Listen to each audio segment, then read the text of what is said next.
The Eye That Cannot See Itself. In 1974, the philosopher Thomas Nagel published a short essay with a deceptively simple title, What Is It Like to Be a Bat? The essay was an argument in philosophy of mind, concerned with the problem of consciousness, but its opening question has haunted thinking people ever since. Nagel's point was not that we cannot imagine being a bat, we can try, and the trying is interesting, but that whatever we imagine will still be structured by the architecture of human experience. We can picture hanging upside down in a dark cave. We can imagine the cold touch of a stone wall. But echolocation, the bat's primary mode of perceiving the world, its way of constructing space and distance and the presence of objects through the echo of high-frequency sound, this we cannot truly inhabit. We can describe it, map it, measure it in a laboratory. We cannot experience it from the inside, because we were not built for it. Our nervous systems did not develop that instrument. The bat's world is not our world. The bat perceives, but it perceives through a lens that is utterly unlike ours. And here is Nagel's quiet devastation: we are in exactly the same position. Every one of us perceives through a lens that was assembled before we were old enough to examine it, a lens shaped by language we were given before we had words for the giving, by culture we swam in before we knew we were swimming, by experiences we did not choose and could not yet process. The bat cannot see its own echolocation. And we, in the same way, cannot easily see the architecture through which we see. This is the problem this book is about. The Fish in the Water. There is a story, often attributed to David Foster Wallace, about two young fish swimming together when an older fish passes them going the other way and calls out, "Morning, boys. How's the water?" The two young fish swim on for a while, and then one of them looks over at the other and asks, "What the hell is water?" The story is usually told to make a point about awareness, about how the most fundamental facts of an existence can be the most invisible ones precisely because they are most present. Fish are surrounded by water at every moment. Water is the condition of their every perception and movement, and so it is the last thing they would think to notice or name. The question, what is water, is a question that only makes sense from outside the water. From inside, there is no water. There is just everything. This is your perspective. Not a viewpoint you adopted consciously, not a philosophy you chose after careful consideration, but the medium through which you experience every moment of your life. It is the invisible architecture of your world. You do not see it. You see through it. And because you have always seen through it, because it formed before you had the cognitive machinery to examine it, it presents itself not as a lens but as reality. This conflation is the source of nearly every unnecessary human conflict, every failed relationship, every political impasse, every moment of genuine incomprehension between two people who cannot imagine why the other does not see what seems, from inside their own perspective, to be simply obvious. What is obvious is always obvious from somewhere. The problem is that the somewhere tends to be invisible. What phenomenology found? The philosophical tradition that studied this problem most carefully was phenomenology, developed in the early 20th century by the German philosopher Edmund Husserl and extended by thinkers including Martin Heidegger, Maurice Merleau-Ponty, and Jean-Paul Sartre. Husserl's founding insight was that consciousness is always intentional, meaning that it is always directed at something, always taking up the world from some angle, some stance, some prior set of assumptions about what kinds of things exist and how they relate. There is no view from nowhere. There is only a view from here, from this body, in this moment, shaped by everything that brought this body to this moment. Husserl called the everyday, unreflective mode of engagement with the world the natural attitude. In the natural attitude, we take the world as it presents itself and do not stop to ask what the act of presenting involves. The chair is a chair. The stranger is a stranger. The problem is a problem of a certain type, calling for a certain kind of response. Everything arrives pre-interpreted, pre-categorized, already placed within a framework we did not construct consciously and do not typically examine. The work of philosophy, for Husserl, was to perform what he called the epoche, a deliberate suspension of the natural attitude, a stepping back from automatic assumption to ask, how is this appearing to me, and why this way rather than another? This stepping back is extraordinarily difficult. It is not simply a matter of deciding to be more open-minded. It requires noticing the very structure of your noticing, seeing the act of seeing, attending to the way attention itself is organized. It is, in a very real sense, asking the eye to see itself. The eye cannot see itself. The eye is perhaps the most powerful metaphor for this predicament. The eye makes possible all visual experience, it is the organ through which the world is perceived. But the eye itself cannot be seen by the person who looks through it. You cannot focus your vision on your own cornea. You can see other eyes, you can see the eyes of people you love, you can examine photographs of your own eyes, but in the act of looking, the eye remains outside the visual field. The instrument of perception is always behind the perception it makes possible. Perspective works the same way. It is the organ of your psychological seeing. It determines what you notice and what you filter out, what reads as significant and what recedes into background, which explanations feel natural and which feel strange, what counts as obvious and what requires justification. And because it operates as the precondition of everything you experience, it tends to be the last thing you examine or the thing you never examine at all. This is not a failure of intelligence. Some of the most intellectually sophisticated people alive are the least aware of their own perspective precisely because they have built complex and internally consistent systems of thought that never require them to look back at the foundations. A person can spend decades thinking rigorously without once asking where the premises came from. Rigor applied within a framework is not the same as examining the framework itself. Why this matters: the unexamined perspective is not merely a philosophical curiosity. It has consequences. It shapes how you hear criticism, whether it lands as information or as attack. It shapes what you believe you are capable of, whether the obstacles in your path read as evidence of your limitations or as features of the terrain. It shapes how you understand other people, whether the person across from you is someone to know or a category to fit. It shapes what you call justice, what you call success, what you call a good life. These are not small things. And the disturbing truth, the thing this book keeps returning to, is that most of what you call your perspective was not chosen. It was absorbed. It was installed through processes you were not aware of, through forces that operated on you before you had the conceptual vocabulary to describe them, through conditioning that felt like simply living until the conditioning became indistinguishable from the self. Culture did it. Language did it. Your earliest relationships did it. The specific accidents of your biography, the losses, the moments of being seen, the moments of being failed, the particular shape of your passage through time, all of these contributed to the lens. Not you. Not the you that deliberates and chooses and reflects. These were prior to that you. They were, in a significant sense, the conditions of possibility for that you. What this book attempts, this book does not offer a perspective-free perspective. There is no such thing. What it offers instead is a set of examinations, sustained, unflinching, Socratic investigations into the major forces that build the lenses we look through without knowing we are looking through them. We will examine time, identity, relationships, failure, death, culture, language, trauma, power, and beauty not as topics, but as lenses.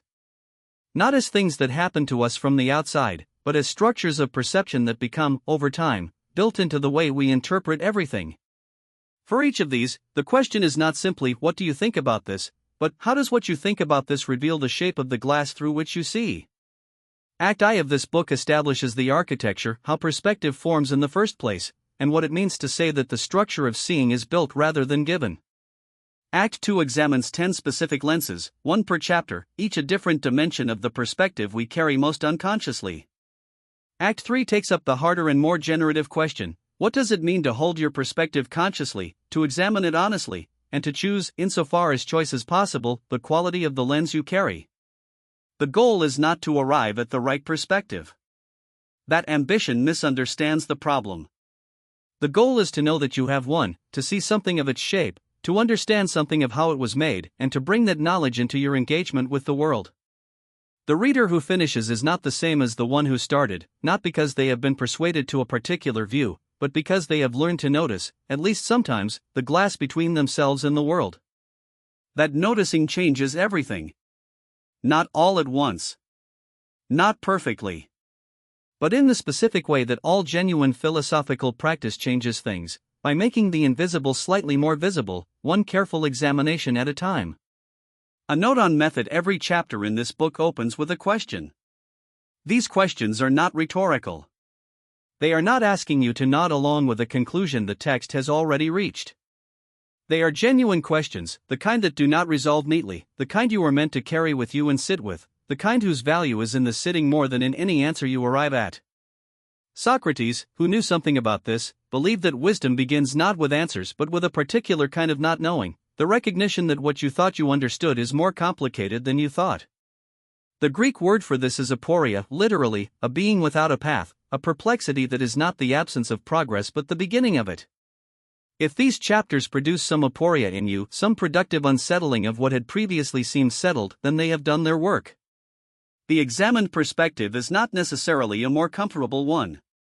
But it is, for reasons this book will try to make clear, a more honest, more humane, and ultimately more useful one. You are about to look at the eye. It will not look back. But something will shift in the looking. What perspective actually is your perspective a window to reality, or a construction of it? Hold that question for a moment without answering it. Notice the way the question itself creates a kind of discomfort, because if perspective is a construction, then everything you have ever believed to be simply true is actually somewhat conditional, somewhat contingent, somewhat up for revision.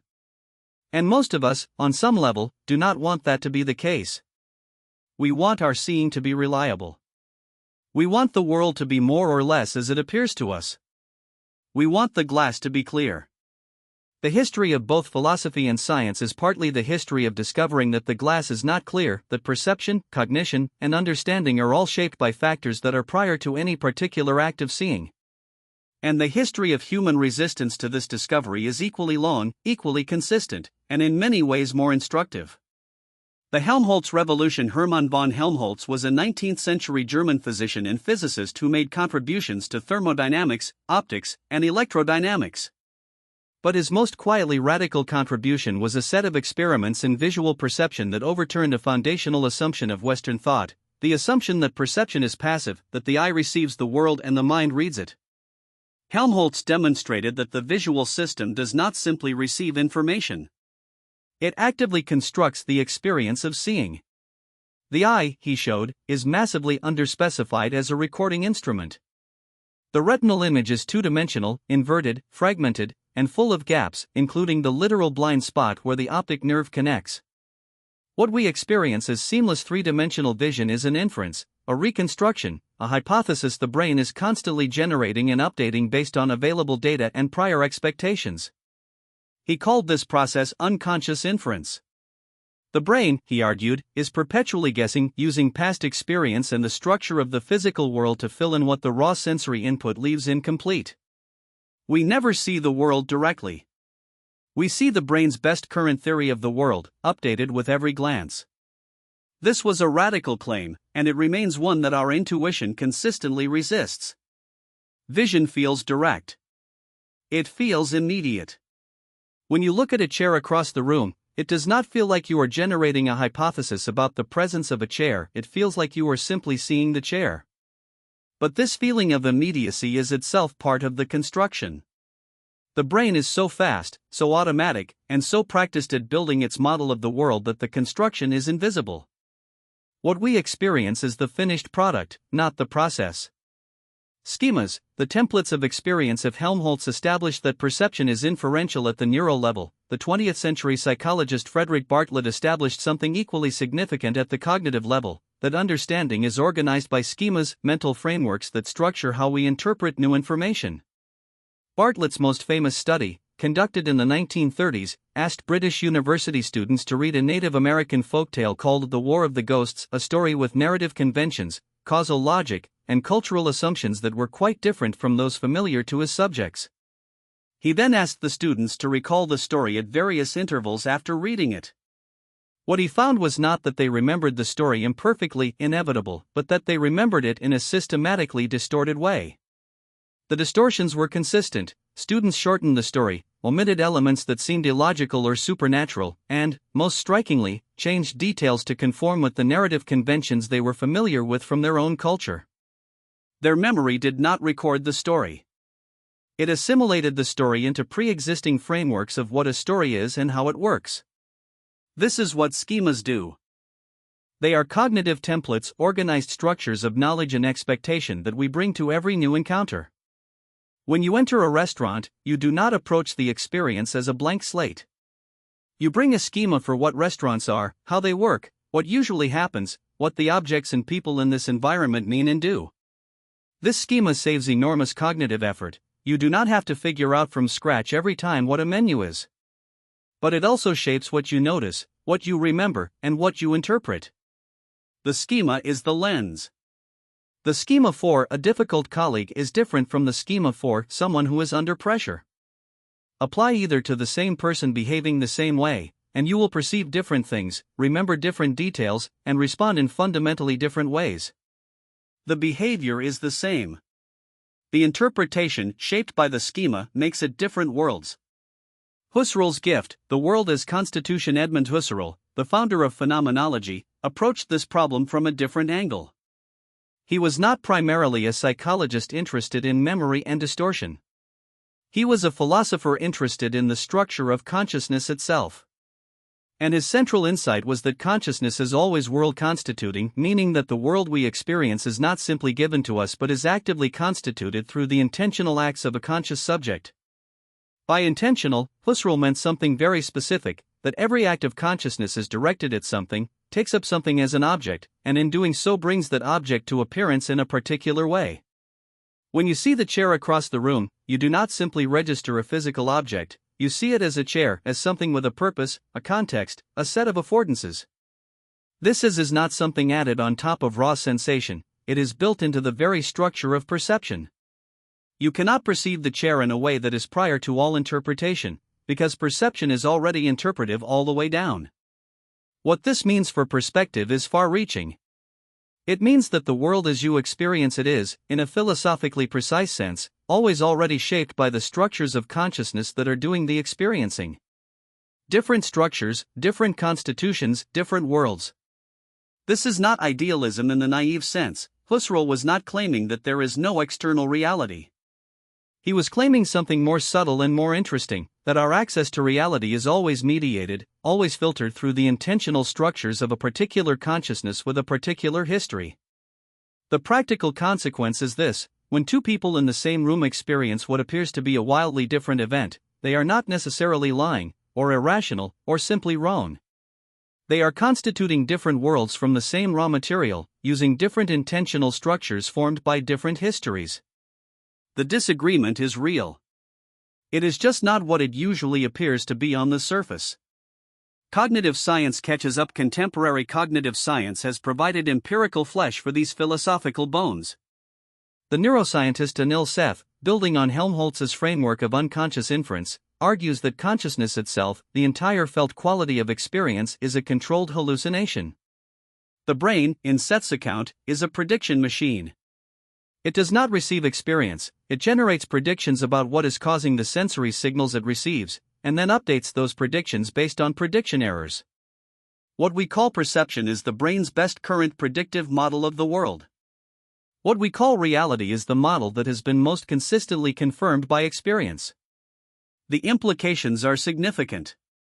If perception is prediction, then what we perceive is shaped, profoundly and unavoidably, by what we expected to perceive.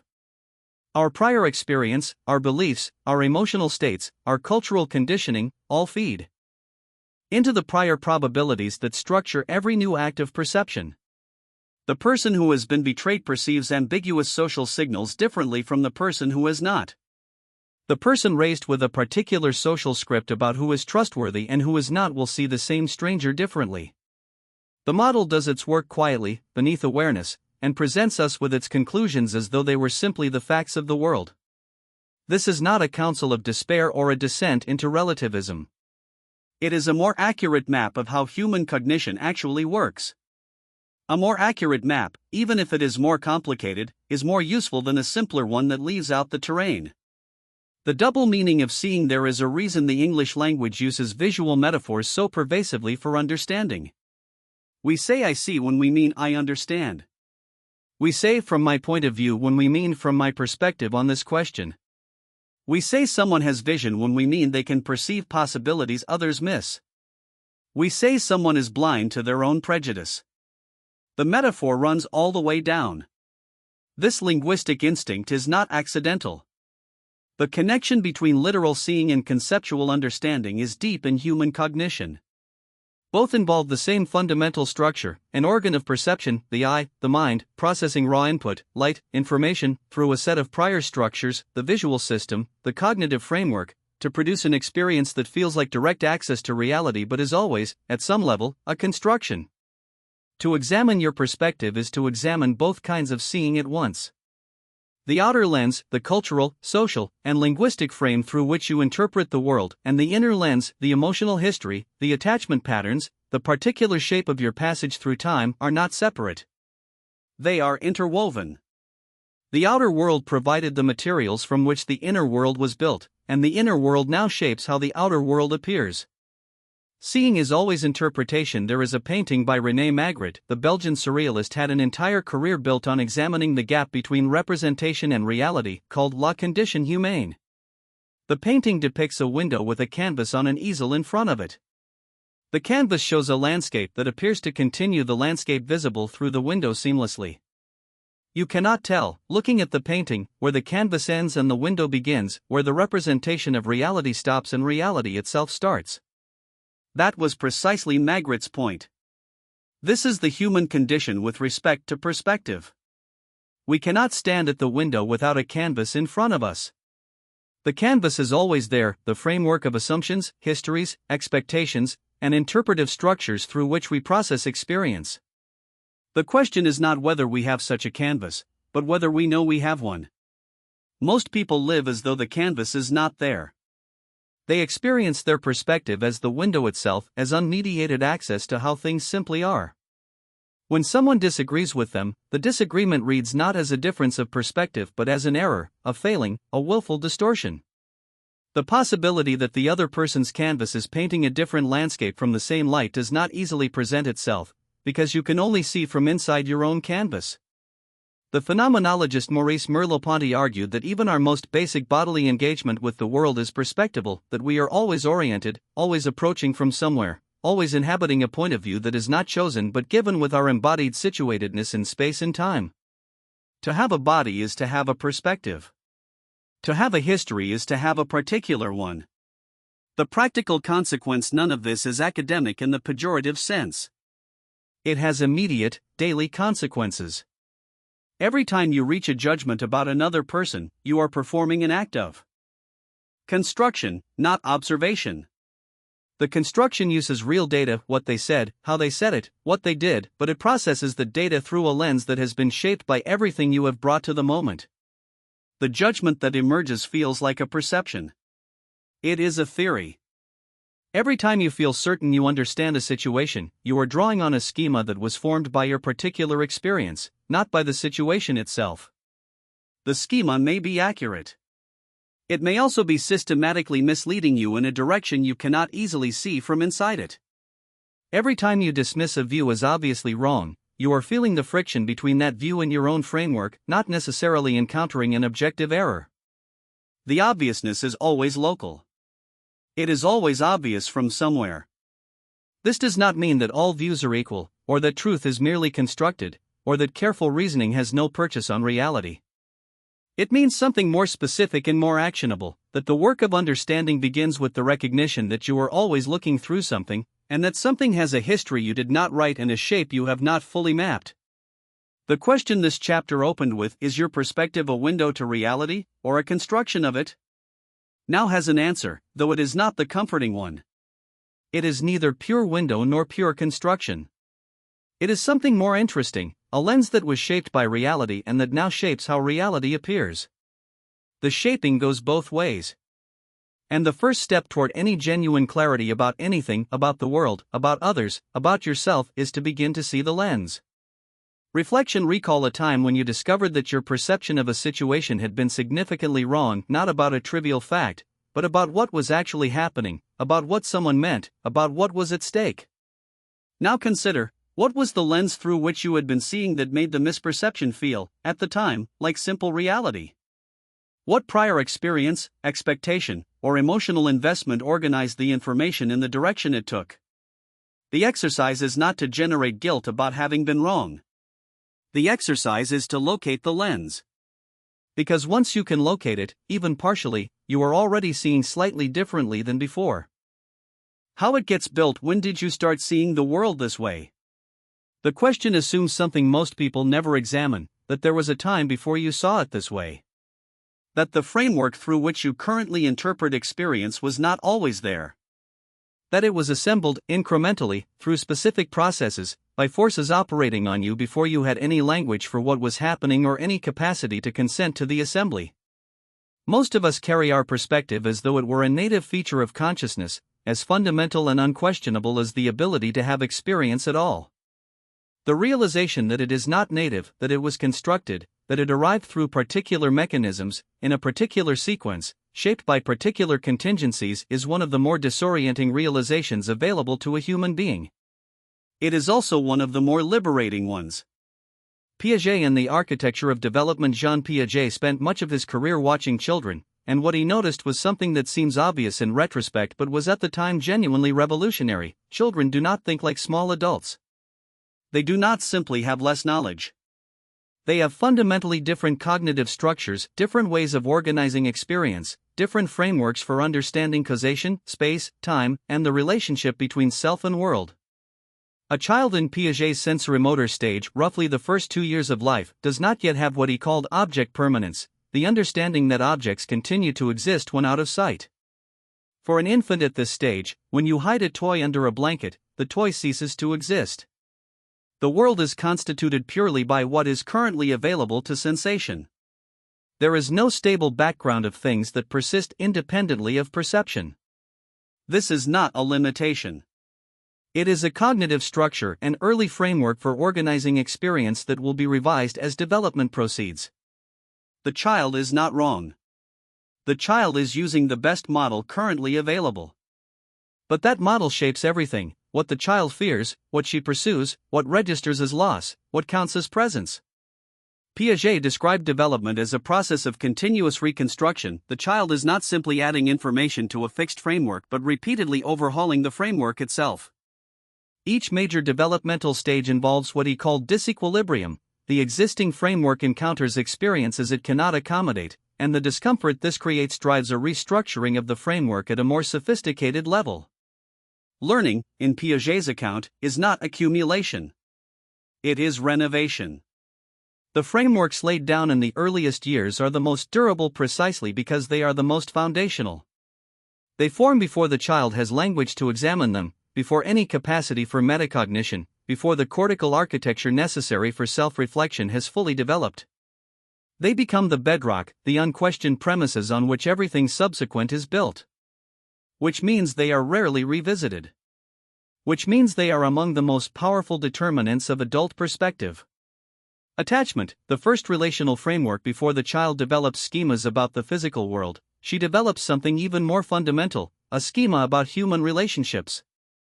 This is the territory explored by attachment theory, developed by the British psychiatrist John Bowlby in the 1960s and expanded by Mary Ainsworth, Mary Main, and generations of researchers since. Bowlby's core insight was that the infant needs not just feeding and warmth but something more specific, a sense of secure connection to a consistent caregiver. The infant's nervous system is not self-regulating at birth, it requires an external regulator, a caregiver whose responses provide the data from which the infant's own regulatory systems are calibrated. When the caregiver is reliably available, emotionally attuned, responsive to distress, the infant develops what Ainsworth called secure attachment. When the caregiver is intermittent, unavailable, frightening, or confusing in their responses, the infant develops an insecure attachment pattern, avoidant, anxious, or disorganized, as an adaptive strategy for managing an unreliable relational environment. What is striking about attachment research is not the existence of these patterns. We all have some intuitive sense that early relationships matter, but their persistence. The internal working models formed in the first years of life, the fundamental assumptions about whether relationships are safe, whether other people can be counted on, whether the self is worthy of care, travel forward through time with remarkable tenacity. They become the templates through which adult relationships are perceived and interpreted. The person with an anxious attachment style does not simply worry more than others. They perceive the same ambiguous social cues differently. An unreturned text message, a moment of inattention, a change in tone, these register, within an anxiously organized nervous system, as signals of possible abandonment, reading into available data patterns of meaning that may not be there. The anxious attachment pattern is a lens. And it was assembled before the person was old enough to do anything but receive it. This is not to say the pattern cannot change. Decades of research on what is called earned security demonstrate that people can develop more secure attachment orientations through significant relationships, particularly therapeutic relationships, later in life. The lens can be reground. But not without first recognizing that it is a lens. The role of early experience beyond the formal developmental stages and attachment categories, there is the specific texture of an individual life, the particular experiences that became organizing frames for subsequent perception. The child who was ridiculed when she spoke up in class carries something forward from that. The child who discovered that silence kept him safe in a volatile household has learned something about the world that will shape how he reads environments long after the household is gone. The child who was told, repeatedly, that she was too much, too loud, too emotional, too demanding, has absorbed something about the relationship between the self and the world's tolerance for it that will organize her behavior in ways she may not consciously trace back to its source for decades. The psychologist Dan Siegel uses the term implicit memory to describe the way early experience encodes in the nervous system not as narrative recollection but as felt sense, emotional pattern, and bodily orientation. You may not remember being 4 years old and learning that expressing anger produced consequences. But the learning is there, organized into the architecture of your nervous system, shaping how anger arises and what happens to it in adulthood. The explicit story is forgotten. The implicit lesson remains and operates with the authority of instinct rather than the revisability of thought. This is why asking someone "why do you react that way" is often genuinely unanswerable. The reaction was not decided. It was learned before decisions were possible, before language, before explicit memory, before the capacity for self-reflection had developed. It was encoded not in the narrative memory but in the body's relational intelligence, and it activates not through conscious deliberation but through pattern recognition. This situation is like that one, and the response that served then is the response that comes now. Language and the frames it carries. Somewhere between the ages of 1 and 3, the child enters language. This is not simply the acquisition of a new communication tool. Language carries within it a vast inherited framework of categories, distinctions, valuations, and implicit theories about how the world is organized. The language into which the child is born is not neutral. It is laden with assumptions about what kinds of things exist, what relationships are important, what distinctions deserve to be named, and what can be left undifferentiated because no name has been thought necessary. To learn a language is to learn a way of carving up the world. The categories available in your native language shape, not absolutely, but significantly, what you find it natural to distinguish and what you find it natural to group together. The emotional vocabulary available in your native tongue shapes what emotional distinctions you are equipped to make. Cultures with richer emotional vocabularies produce people with more differentiated emotional experience, not because the experiences themselves are different, but because the available categories for processing them are more numerous. We will spend an entire chapter on language later in this book. The point here is simply that language is one of the earliest major frameworks installed in the developing perspective, and it arrives not as a neutral instrument but as a particular way of seeing that is inherited from the community into which the child is born. Culture as the background hum beneath and around language. Culture provides the broader frame, the shared assumptions, values, norms, narratives, and practices of a community that orient the individual before she has any awareness of being oriented. The child does not learn her culture the way she learns to read. She absorbs it through 1,000 unremarkable acts of participation, observation, and response, through what is praised and what is punished, through what is visible and what is never spoken of, through the stories told and the stories never thought to tell. Bourdieu called this the habitus, the system of dispositions, perceptions, and practices that is acquired through early socialization and that operates, for the most part, below the threshold of conscious deliberation. The habitus is not a set of rules or beliefs you could articulate if asked. It is a way of being in the world that feels natural because it has been made second nature through practice.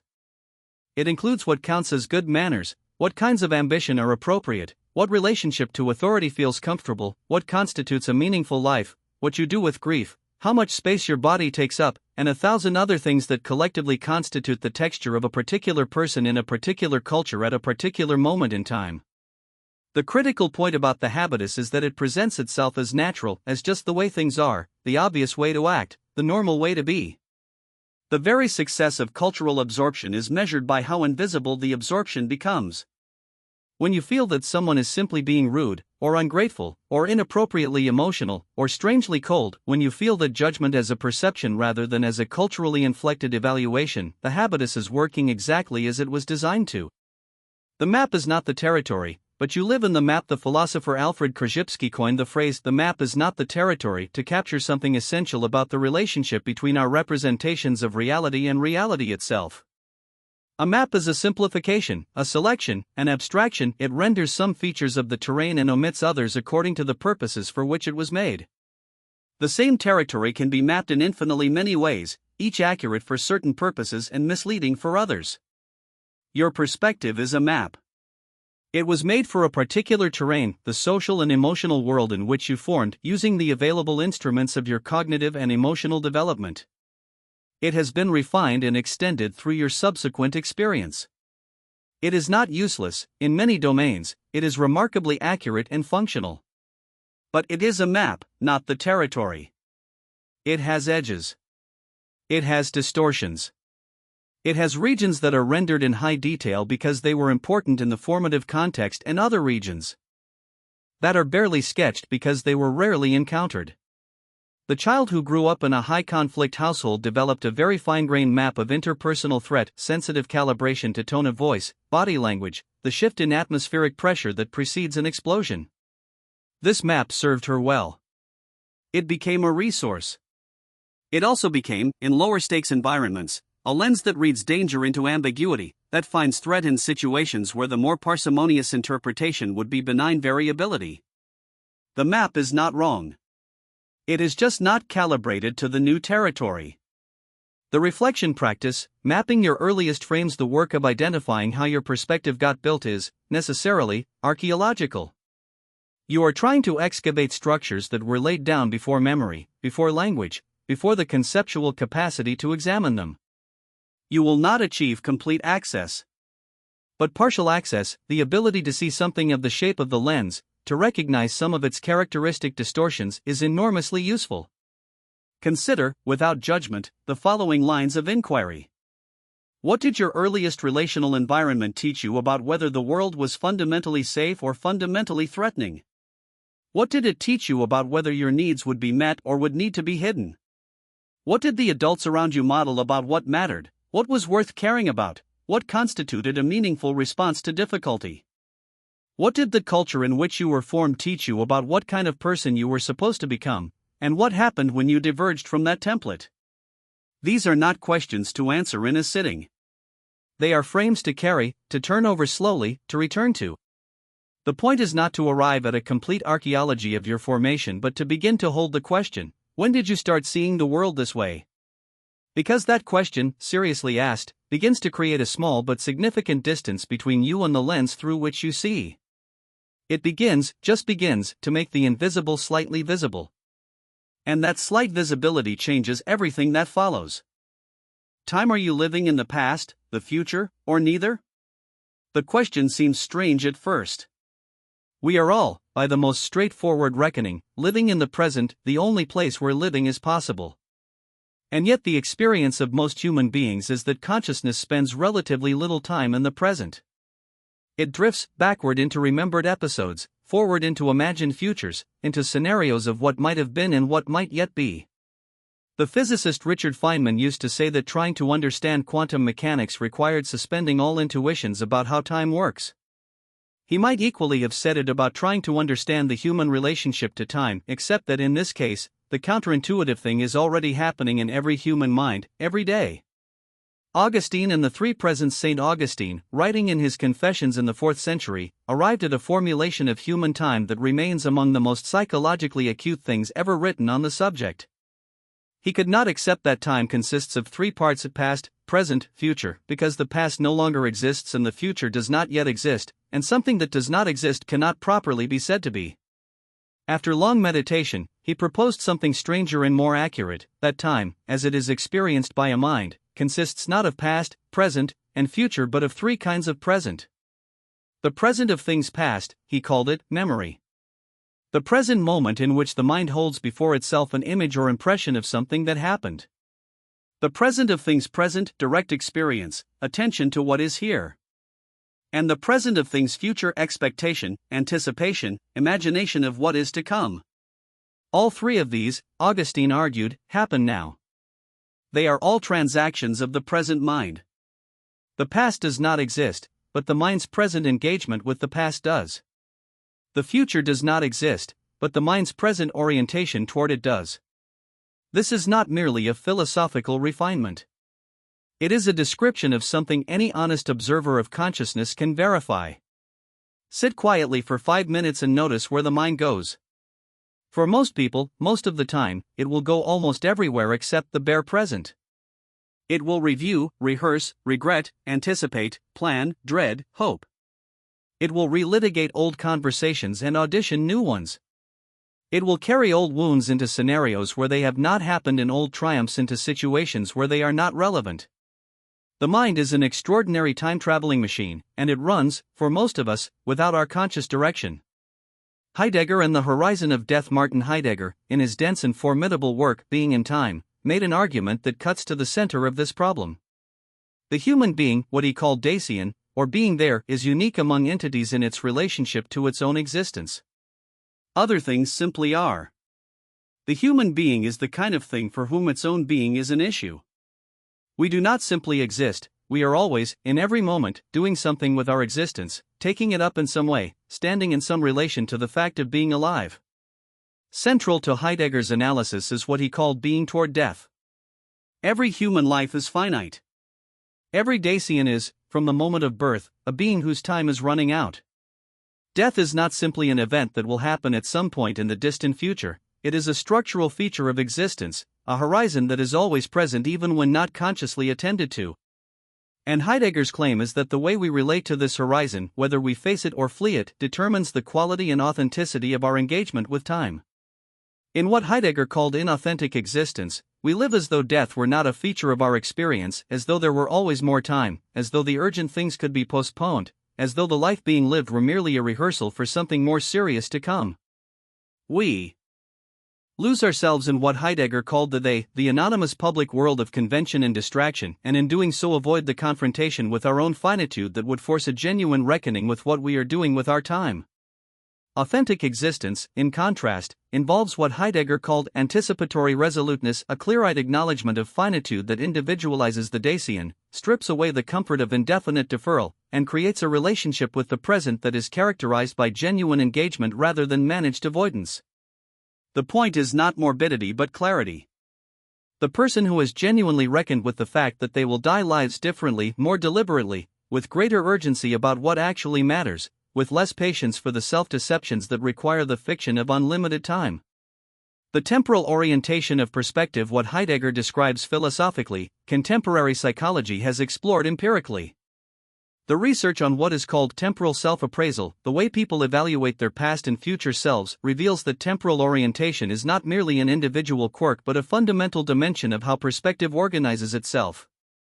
Philip Zimbardo and John Boyd, in their research on what they call the time perspective, identified 5 dominant temporal orientations: past positive, a warm, nostalgic relationship to the past; past negative, a bitter or regret-laden relationship to past experience; present hedonistic, focused on immediate pleasure and stimulation; present fatalistic, a sense that the present is fixed and effort is futile; and future-oriented, focused on planning, delaying gratification, working toward goals.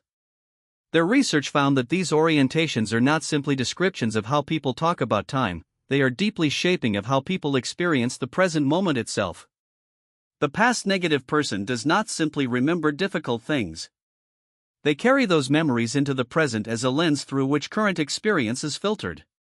A new relationship is seen through the injuries of old ones. A new opportunity is assessed through the failures of previous attempts. The past is not behind them, it is in front of them, between them and whatever is actually here. The future-focused person, For all the genuine advantages that temporal orientation carries, greater discipline, more careful planning, more sustained effort toward long-term goals runs its own risk. They may find it difficult to be fully present in any moment, because every present is evaluated primarily as a means to a future that is always ahead. The life lived entirely as preparation for life is a life perpetually deferred. The neuroscience of temporal imagination. What makes human temporal cognition so unusual is its scope.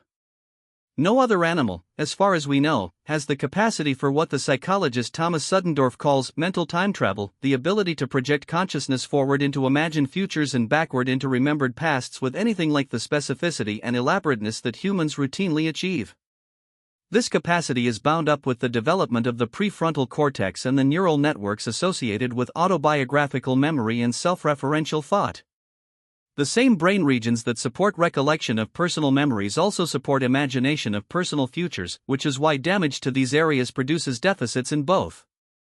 Memory is not a recording, it is a construction. Future imagination is not a prediction, it is a construction. And they are built from the same materials. The neuroscientist Daniel Shatter and his colleagues have argued that the primary evolutionary function of memory is not accurate record-keeping but simulation, the ability to use past experience as raw material for imagining possible futures. We remember the past in order to navigate the future. This suggests that our relationship to the past is not just emotional or retrospective but fundamentally prospective. We are always using it to plan, to prepare, to anticipate. But simulation can mislead. The past you use to simulate futures is a selected and interpreted past shaped by the schemas and emotional valences that organized the original experience and further shaped by the ongoing work of memory reconsolidation. The future you simulate is therefore not built from a neutral sample of past experience but from a systematically distorted one, and the distortions tend to be self-consistent, meaning that they systematically bias your simulations in familiar directions. The person who experienced early betrayal simulates futures in which betrayal is likely. The person who experienced early abandonment simulates futures in which connection is precarious. The simulation feels like clear-eyed anticipation. It is also a perspective at work. Temporal perspective as lens. What this analysis reveals is that your relationship to time is not a passive feature of consciousness, it is one of the most fundamental lenses through which your experience is organized. The same present moment appears differently to the person who is primarily oriented to the past, to the person whose consciousness lives largely in anticipated futures, and to the person who has cultivated genuine presence. They are not having different conversations with the same reality, they are inhabiting, in a phenomenologically significant sense, different realities. The person carrying a heavy past negative orientation into a new relationship is not seeing the new relationship. They are seeing the old ones through the new one's lens. The interpretation of ambiguous cues is governed not by what is actually here but by what was. This is not irrational in the sense of being senseless, it is the nervous system doing exactly what it has been trained to do using prior experience to predict and protect. But when the prior experience is significantly different from the current environment, the protection becomes a prison. You are safe from dangers that are no longer present, and blind to possibilities that are. The person entirely consumed by future orientation is not living the life they are currently in. They are managing it, evaluating it, measuring it against targets, extracting from it whatever is useful for progress toward future states. This orientation has produced extraordinary human achievements. It has also produced lives that, arriving at their end, generate the particular regret of having been present for the scenery but absent for the experience. Memento mori. The Stoics understood this problem and had a practice for it. Memento mori, remember that you will die, was not a morbid fixation but a disciplined reorientation of temporal attention. Marcus Aurelius, in his private meditations, returned again and again to the fact of his own mortality, not to generate despair but to generate clarity about what actually deserved his attention and energy in the present. Confine yourself to the present, he wrote. Not because the past and future are unimportant, but because the present is where life actually occurs, and the mind's perpetual drift away from it is a form of absence from one's own existence. The practice of attending to mortality is not about death. It is about time. It is about the realization that time is being spent whether you are spending it consciously or not, that the years are going by regardless of whether you are genuinely in them, and that the awareness of finitude creates, for those who can sustain it, a quality of presence that ordinary consciousness rarely achieves. Mapping your temporal bias. The exercise this chapter closes with is one of honest self-examination. Most people have a dominant temporal orientation, a gravitational pull toward one of Augustine's three presence that operates below conscious deliberation and shapes the texture of daily experience. Where does your attention go when you are not directing it? When you sit with a difficult feeling, do you tend to reach for the past, for the event or relationship that seems to explain it, or toward the future, constructing scenarios of resolution or dread? When you are with someone you love, how much of your attention is actually on them and on the moment, and how much is organized around memories of what has been or anxieties about what might be? When you make a significant decision, does the weight of the past, of comparable situations, past failures, old expectations, bear down on the present with more force than the actual circumstances warrant? These questions will not be answered quickly. They require the kind of patient self-observation that most of us rarely practice. But they are worth the time, which is, itself, a temporal observation. You are spending your time whether you spend it wisely or not. The lens through which you experience that spending is among the most consequential things about you. And like all lenses, it can be examined. The first step is simply to notice which present you are most often living in and to ask whether that presence is something you chose, or something that was built into you before you had any choice at all. Identity. Who told you who you are? This question, carried with genuine seriousness, is one of the most unsettling available to a human being. Because the honest answer, for most people, is almost everyone except yourself. Parents, first. Teachers, peers, siblings, culture, the whole apparatus of socialization added their contributions. Some of these contributions were explicit: you're the smart one, you're not athletic, you're so sensitive, you're our responsible child. Others were implicit, in what was praised and what was ignored, in who was asked for their opinion and who was not, in what kinds of people were held up as models and what kinds were treated as cautionary tales. By the time you were old enough to form an opinion about yourself, the opinion had largely already been formed for you, and the self you were being asked to reflect on was already, to a significant degree, the creation of other people's seeing. The Buddhist provocation. Buddhism has, for 2,500 years, organized itself around an insight that Western philosophy only arrived at much later, that the self is not a thing. This is the doctrine of anatta, usually translated as no self, and it is one of the three fundamental characteristics of existence in Buddhist thought, alongside impermanence and suffering. Anatta does not mean that you don't exist. It means that what you think of as yourself, the stable, unified, continuous entity that you experience as the subject of your experiences, is a construction, not a substance. It is a process, not a thing. It is more like a flame than a stone. The Buddha's analysis of the self into what he called the five aggregates, form, the body, sensation, perception, mental formations, and consciousness, was an early attempt at a reductive account of what we mistakenly experience as a unified self. None of these aggregates, the Buddha argued, constitutes a self, and no combination of them produces one. What we experience as selfhood is the continuity of a process, not the persistence of an entity. The feeling of being as self is real. The self the feeling seems to report on is not. This is genuinely difficult to grasp experientially, though it is not difficult to grasp intellectually. Even as we understand the argument, the self-feeling reasserts itself. This is partly because the self is not simply a philosophical error but a functional organization, a way the nervous system has of achieving the coherence necessary for purposeful action across time. You need something like a self to plan, to keep promises, to pursue long-term goals, to be accountable to your own prior commitments. The question is not whether to have a self but what kind of relationship to have with the self you have, whether you hold it as a fixed given or as a construction that can be examined and, within limits, revised. William James and the Social Self. William James, writing in his Principles of Psychology in 1890, offered an account of the self that was both more accessible and, in its own way, equally radical. A person, James argued, has as many social selves as there are individuals who recognize them. This is not a superficial point about social performance, it is a substantive claim about the nature of identity itself.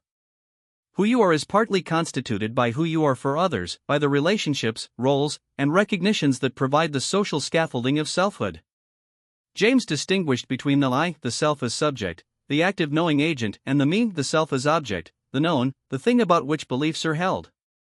The me, in his account, has three components: the material self, the body, possessions, things we think of as mine; the social self, the recognition we receive from others, our reputation, our sense of how we appear; and the spiritual self, the inner subjective life, the sense of one's own thinking, feeling, and willing. Of these, James argued, the social self is the most immediately motivating. Social exclusion causes as much psychological pain as physical injury, and the desire for recognition is among the most powerful human motivations. What this means for identity is that your sense of who you are is partly a function of who you have been recognized as being. The child who is consistently recognized as curious develops a self that includes curiosity as a core feature. The child who is consistently ignored or punished for her intellectual interests may suppress that dimension of herself, not because it is absent but because the social environment did not confirm it. The self is not simply an internal creation, it is partly a product of the reflected appraisals of others. And the others doing the appraising were not chosen by you, and their appraisals were not necessarily accurate. Ricoeur's narrative self. The French philosopher Paul Ricoeur offered a formulation that ties these threads together. In his work on narrative identity, Ricoeur argued that the self is neither a fixed substance, as in some forms of essentialism, nor a pure fiction, as in certain postmodern accounts, but a narrative achievement, a coherent story that a person tells about who they are, synthesized from the raw material of their experience, their relationships, their actions, and the stories available in their culture. The narrative self is not invented from nothing.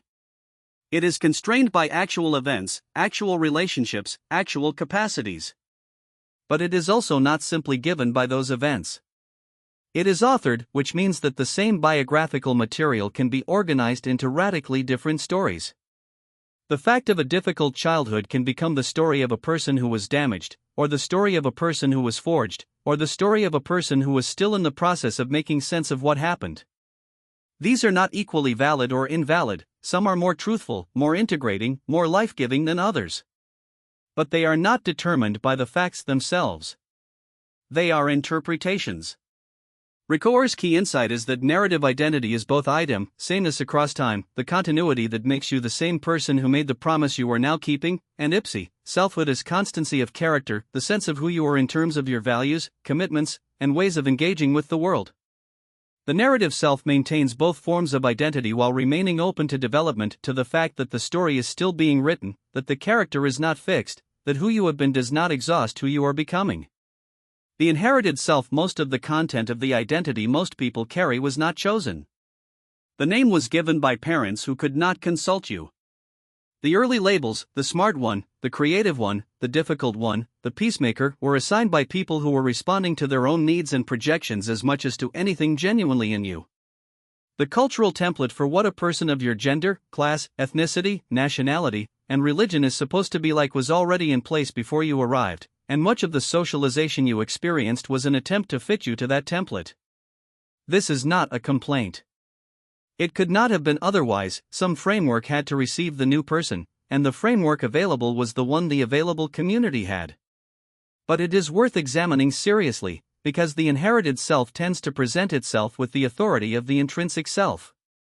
What was told to you sounds, from the inside, like what you actually are. The labels, repeated often enough, become self-fulfilling. You act as if they are accurate, and the acting accumulates into the identity they described. The psychologist Carol Dweck's research on self-theories, beliefs about whether one's qualities are fixed or malleable, is relevant here.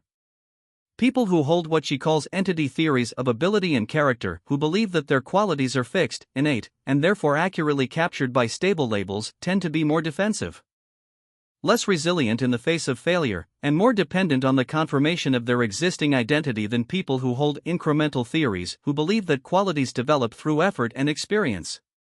The fixed identity person experiences any challenge to their self-concept as a threat to their fundamental nature. The person who holds identity lightly, who understands it as a narrative construction rather than a discovered essence, can be challenged without being shattered. The anxiety of identity. There is a reason the question of identity generates anxiety in most people who take it seriously. The self is not just a philosophical category, it is an existential anchor.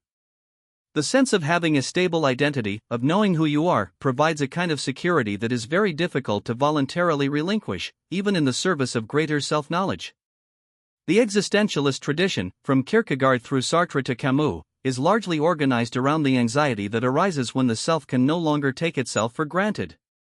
Sartre's famous formulation, "existence precedes essence," was a statement about exactly this. The human being does not come into the world with a fixed nature, a given essence, that it then lives out.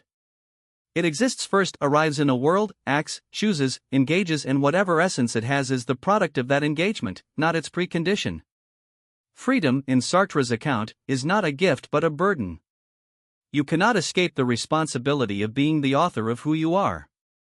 Even the choice to accept an inherited identity uncritically is a choice. This is vertiginous. And the vertiginousness is not an accident, it is the accurate phenomenology of genuine self-examination. The stable ground of a fixed self-concept is comfortable. It is also, to some significant degree, a fiction maintained by the avoidance of precisely the kind of question this chapter is asking.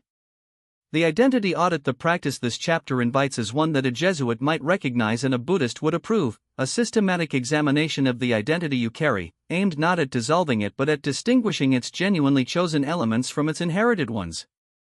Consider the major claims you make about yourself, the story you tell when someone asks who you are. Not the surface story of roles and titles, but the deeper story, what kind of person you are, what you believe about yourself, what you take yourself to be capable of, what you believe you essentially need, what you understand to be your fundamental nature. Now ask, with honest curiosity, where did each of these claims come from? Which ones emerged from direct, repeated, self-verified experience? Which were absorbed from the evaluations of parents, teachers, and early relationships? Which were drawn from cultural templates about what a person of your type is like? Which have been uncritically carried for decades without the kind of testing that might confirm or revise them? The point is not to discard the inherited self wholesale. Much of what was given to you may be genuinely true, may have served you well, may be among the best things you received. The point is to know which parts of you were chosen and which were installed before choosing was possible. Because that knowledge, the knowledge of where the self is contingent rather than essential, is precisely the knowledge that makes genuine self-authorship possible. Who told you who you are? And, given the answer, who do you decide to be? Relationships, are you seeing the person, or your projection of them?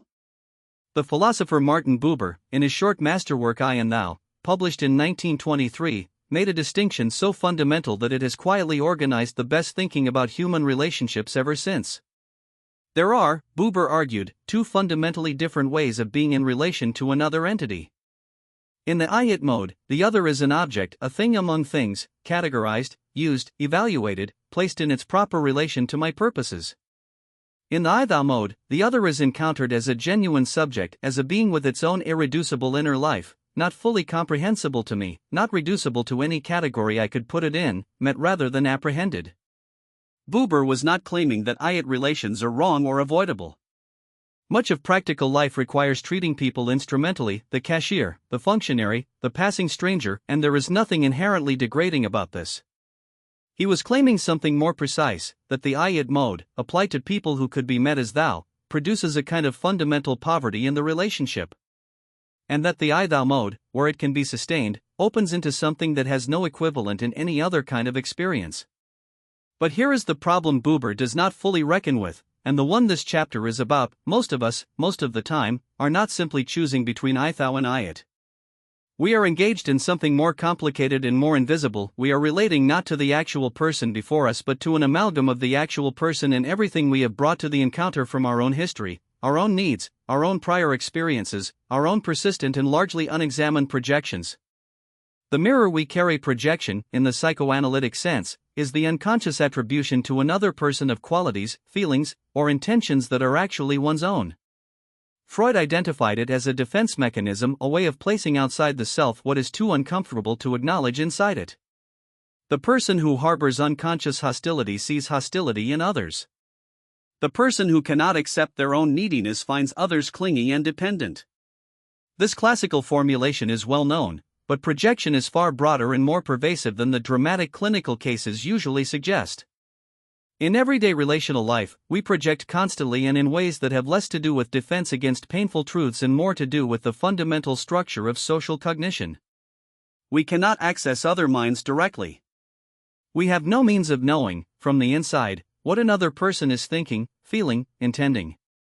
We infer it using the observable data of behavior, expression, and context, processed through the templates of every prior relationship, filtered through our current emotional state, and organized by the schemas we have developed for understanding the kinds of people and situations we seem to be dealing with. This inferential process is extraordinarily fast, largely unconscious, and deeply shaped by personal history. The person whose father was unreliable reads unreliability into ambiguous behavior with astonishing ease and almost no awareness that they are doing it. The person who learned early that love is conditional watches for signs of conditional withdrawal with an acuity that can seem, from the outside, like either remarkable perceptiveness or remarkable paranoia, and the difference between those two characterizations depends entirely on whether the reading is accurate. Transference, the relational past haunting the present. The psychoanalytic concept of transference describes a specific form of this process. In classical theory, transference refers to the redirection onto the therapist of feelings and expectations that originate in significant early relationships, typically with parents. The patient begins to relate to the therapist as though the therapist were, in some important way, the parent, expecting the same responses, feeling the same vulnerabilities, enacting the same dynamics. The therapist becomes a screen onto which the earlier relationship is projected. But transference is not confined to therapy. It is a pervasive feature of all significant relationships. We bring our relational history into every encounter with another person who activates the same emotional circuits, who resembles, in some way that may be very subtle, the people who were significant in our formation. An authority figure activates the dynamics laid down with early authority figures. An intimate partner activates the attachment patterns established in the earliest attachment relationships. A competitive peer activates sibling dynamics. The specific person before us is real, but the emotional intensity of our response to them is partly generated by these older, more deeply grooved patterns. The result is that in our most emotionally significant relationships, we are often, to a greater degree than we recognize, relating to a composite figure, part the actual person, part an accumulated overlay of prior associations, expectations, and wounds. The actual person may be quite different from the figure we have constructed. They may be trying, in ways we cannot currently see, to behave differently from the people they remind us of. But the projection is faster than the perception, and it organizes what we see before we have the chance to see clearly. The attachment script in action. The research on adult attachment, extending Bowlby's original framework into adult relationships, has produced some of the most practically illuminating findings in all of relationship psychology. The internal working models established in infancy do not simply fade, they become templates that organize adult relational experience with considerable consistency. The securely attached adult approaches relationships with a basic expectation of availability and responsiveness, a foundational belief that intimacy is safe and that others can generally be counted on. When difficulties arise, they tend to interpret them as situations to be addressed rather than evidence of fundamental relational fragility. They can communicate needs directly, tolerate uncertainty, and generally distinguish between the current situation and the ghosts of earlier ones. The anxiously attached adult carries a different script. The fundamental question in every close relationship, is this person available to me? Is answered with persistent uncertainty, driving a hypervigilance to signs of withdrawal and an intensity of reassurance seeking that can, in a painful irony, generate the very distance it is designed to prevent. The anxiously attached person is not seeing their partner whole, they are watching their partner through a lens calibrated by early experiences of inconsistent availability, and that lens registers threat in ambiguity. The avoidantly attached adult has developed a different strategy for the same underlying uncertainty: independence as protection. Closeness is experienced as threatening, needs are suppressed, and the emotional stakes of any particular relationship are managed downward. In a genuine intimacy, where the stakes cannot be suppressed, the avoidant person may find themselves relating more to the idea of distance than to the actuality of the person before them. None of these patterns mean the person is relating falsely or manipulatively. They mean that their relationship history has installed a particular way of seeing relational reality that now operates prior to conscious choice. The projection is not chosen, it is the lens doing what lenses do. Buber's Ithou as a discipline. If it relating is structured by projection and the relational past, the Ithou that Buber describes is not a natural or spontaneous mode of encounter. It is, in practice, a discipline, a form of attention that requires the suspension of the very schemas and projections that make ordinary social life run efficiently. To meet the other as thou is to encounter them without reducing them to a category, without assimilating them to prior templates, without allowing the expectation of who they will be to determine what you see. This is profoundly difficult. The social brain is built for rapid categorization and schema application. The category romantic partner immediately activates a vast network of associated expectations, behaviors, and emotional responses built from every prior romantic relationship and every cultural template for what romantic relationships are. These frameworks cannot be simply switched off. But they can be held more lightly, noticed as they arise, and occasionally suspended long enough to allow something more accurate and more present to come through. The Zen tradition has a phrase that captures something of this: beginner's mind, the quality of approaching an experience without the preemptive knowing that expertise can produce. The expert sees the pattern, the beginner sees the thing. Both forms of perception have their value. But in close relationships, the expert's premature patterning, the confident interpretation of behavior before the behavior has been genuinely attended to, is responsible for an enormous proportion of relational misunderstanding and pain.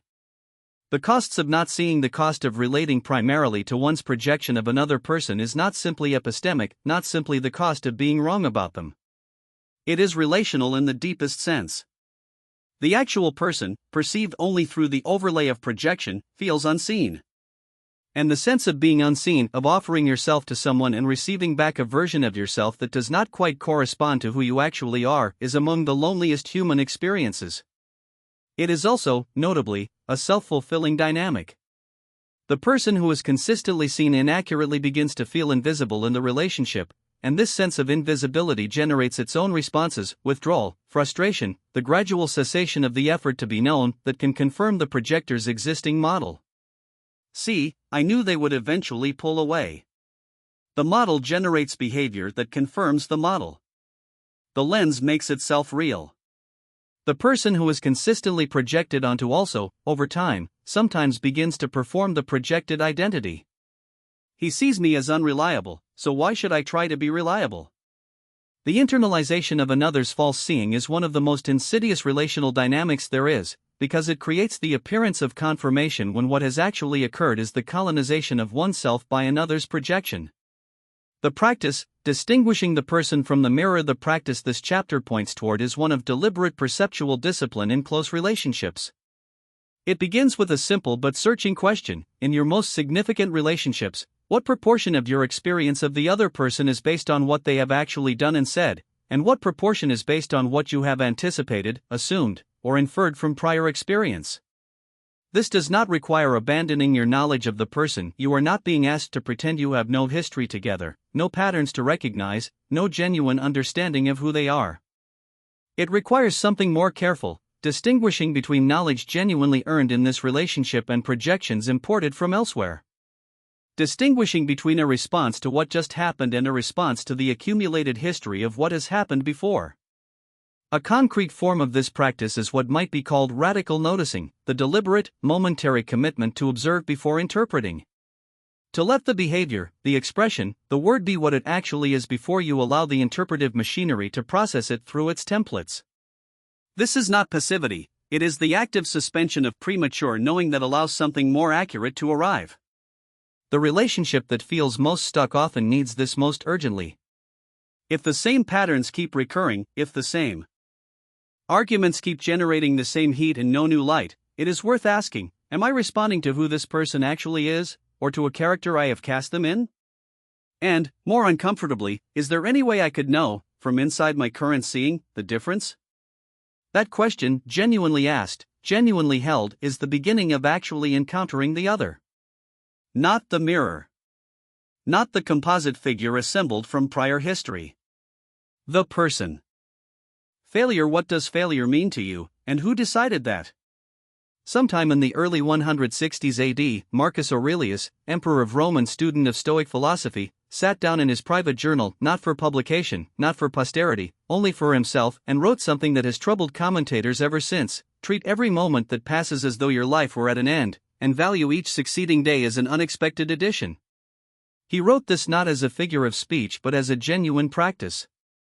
The emperor of the ancient world's greatest empire was, in his private hours, systematically training himself to look at failure, loss, and setback with the equanimity of a man who has already accepted the worst. What is striking is not the philosophical content, which he had inherited from teachers and predecessors. What is striking is the effort required. He was writing notes to himself because the default response, the response of the uninstructed mind to difficulty and failure, was different, and he knew it. The uninstructed mind turns failure into something far worse than the thing that actually happened. The story we tell about what went wrong: every human being who fails at something faces two challenges, not one. The first challenge is the practical one: what to do about the situation. The second challenge, less acknowledged, more consequential, is the story they tell themselves about what the failure means. This second challenge is the domain of what psychologists call attribution theory, developed by Fritz Heider in the 1950s and extended by Bernard Wiener and others across decades of research. Attribution theory studies how people explain the causes of events, particularly events that have evaluative significance. When something goes wrong, where do we locate the cause? Is it internal, about me, or external, about the situation? Is it stable, this is how things always are, or unstable, this was a particular circumstance? Is it controllable, I could have done something differently, or uncontrollable, there was nothing to be done? These dimensions interact. An internal, stable, uncontrollable attribution: I failed because I am fundamentally incapable, and that is simply what I am, and there is nothing I can do about it, is the most psychologically devastating form of failure interpretation. It forecloses learning, extinguishes motivation, and generates the kind of helplessness that Martin Seligman documented in his early animal research and then found, to his dismay, generalized to human beings with remarkable ease. But here is the critical observation: the attribution is not determined by the failure itself. The same event, a failed job interview, a rejected manuscript, a collapsed relationship, a business that did not survive, can be interpreted in ways that span the entire range of these dimensions. The interpretation is a choice, though it rarely feels like one. It is organized by a lens, a prior framework for what failure means and what it says about a person, that was assembled long before the current failure occurred. Who decided what failure means? The framework for failure that most people carry was not chosen. It was assembled from the evaluative responses of early caretakers, from cultural narratives about success and worth, from the particular experiences of having been evaluated, found wanting, shamed, or encouraged in the specific environment of childhood. For many people, the failure frame that operates in adult life was calibrated in a school context, a system that evaluated performance against a fixed standard, assigned grades that were supposed to measure worth, and rewarded correct answers while punishing mistakes.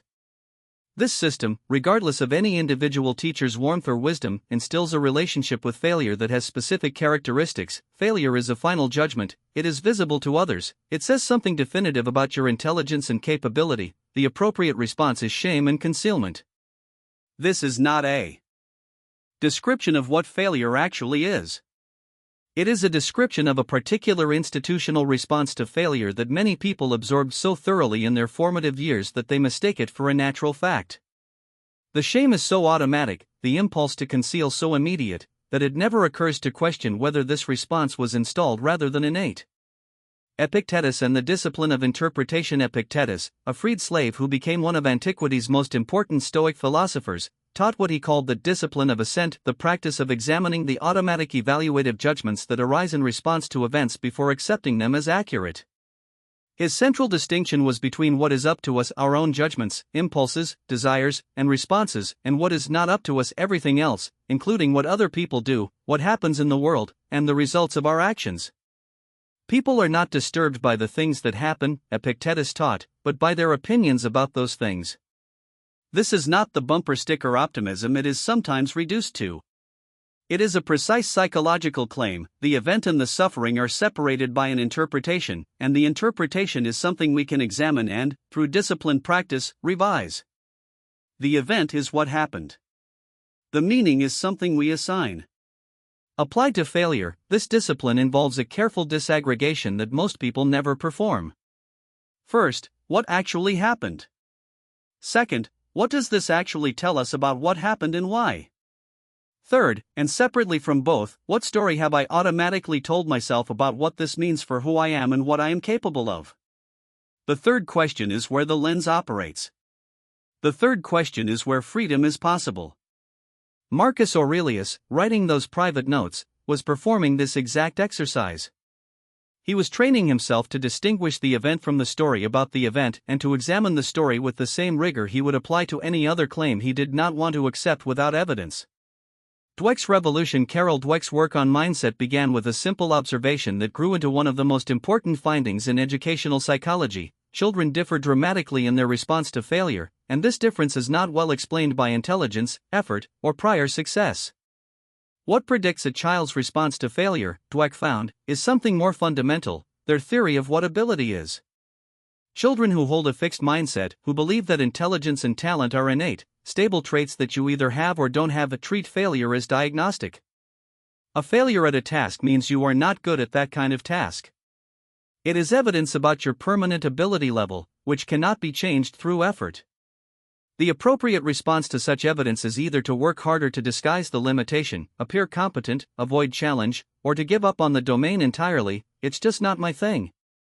Children who hold a growth mindset, who believe that ability develops through effort and that the brain, like a muscle, grows stronger through challenge, treat failure as information. A failure at a task means you have not yet developed the skills the task requires. It is evidence about the current state of your learning, which is subject to change through effort and strategy. The appropriate response is to try again differently, to seek better strategies, to persist through difficulty. These are not just attitudes. They produce measurably different trajectories of development. The fixed mindset student plateaus, the growth mindset student continues developing. The fixed mindset student avoids challenge, the growth mindset student seeks it. The fixed mindset student, when faced with failure, typically decrements in subsequent performance. The growth mindset student typically shows improvement. What Dweck's research reveals is not primarily a finding about education. It is a finding about the relationship between a perspective on failure and the long-term consequences of that perspective. The lens through which you see failure shapes what failure does to you, not as a matter of emotional management, but in terms of what you actually learn, what you attempt, and what you become. The cultural mythology of failure. Every culture has a mythology of failure, and these mythologies vary in ways that are consequential. American culture, with its deep roots in Puritan ideas about effort and providence, its frontier mythology of rugged self-creation, and its more recent Silicon Valley gospel of failure as learning, has developed a peculiarly ambivalent relationship to failing. On one hand, failure is supposed to be a badge of entrepreneurial courage: fail fast, fail forward. On the other hand, the same culture that produces this rhetoric also produces extraordinary anxiety about individual performance, a deep stigma around financial failure, and a social environment in which the most fundamental form of failure, not achieving the life you were supposed to achieve, is experienced as a catastrophic betrayal of the self. The mythology says, failure is fine, even noble, if it leads somewhere. The implicit corollary is, failure that leads nowhere is evidence of deficiency. The mythology glorifies the failure that precedes success.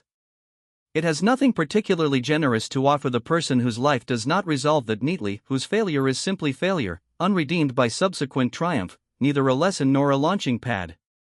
Other cultural frameworks organize failure differently.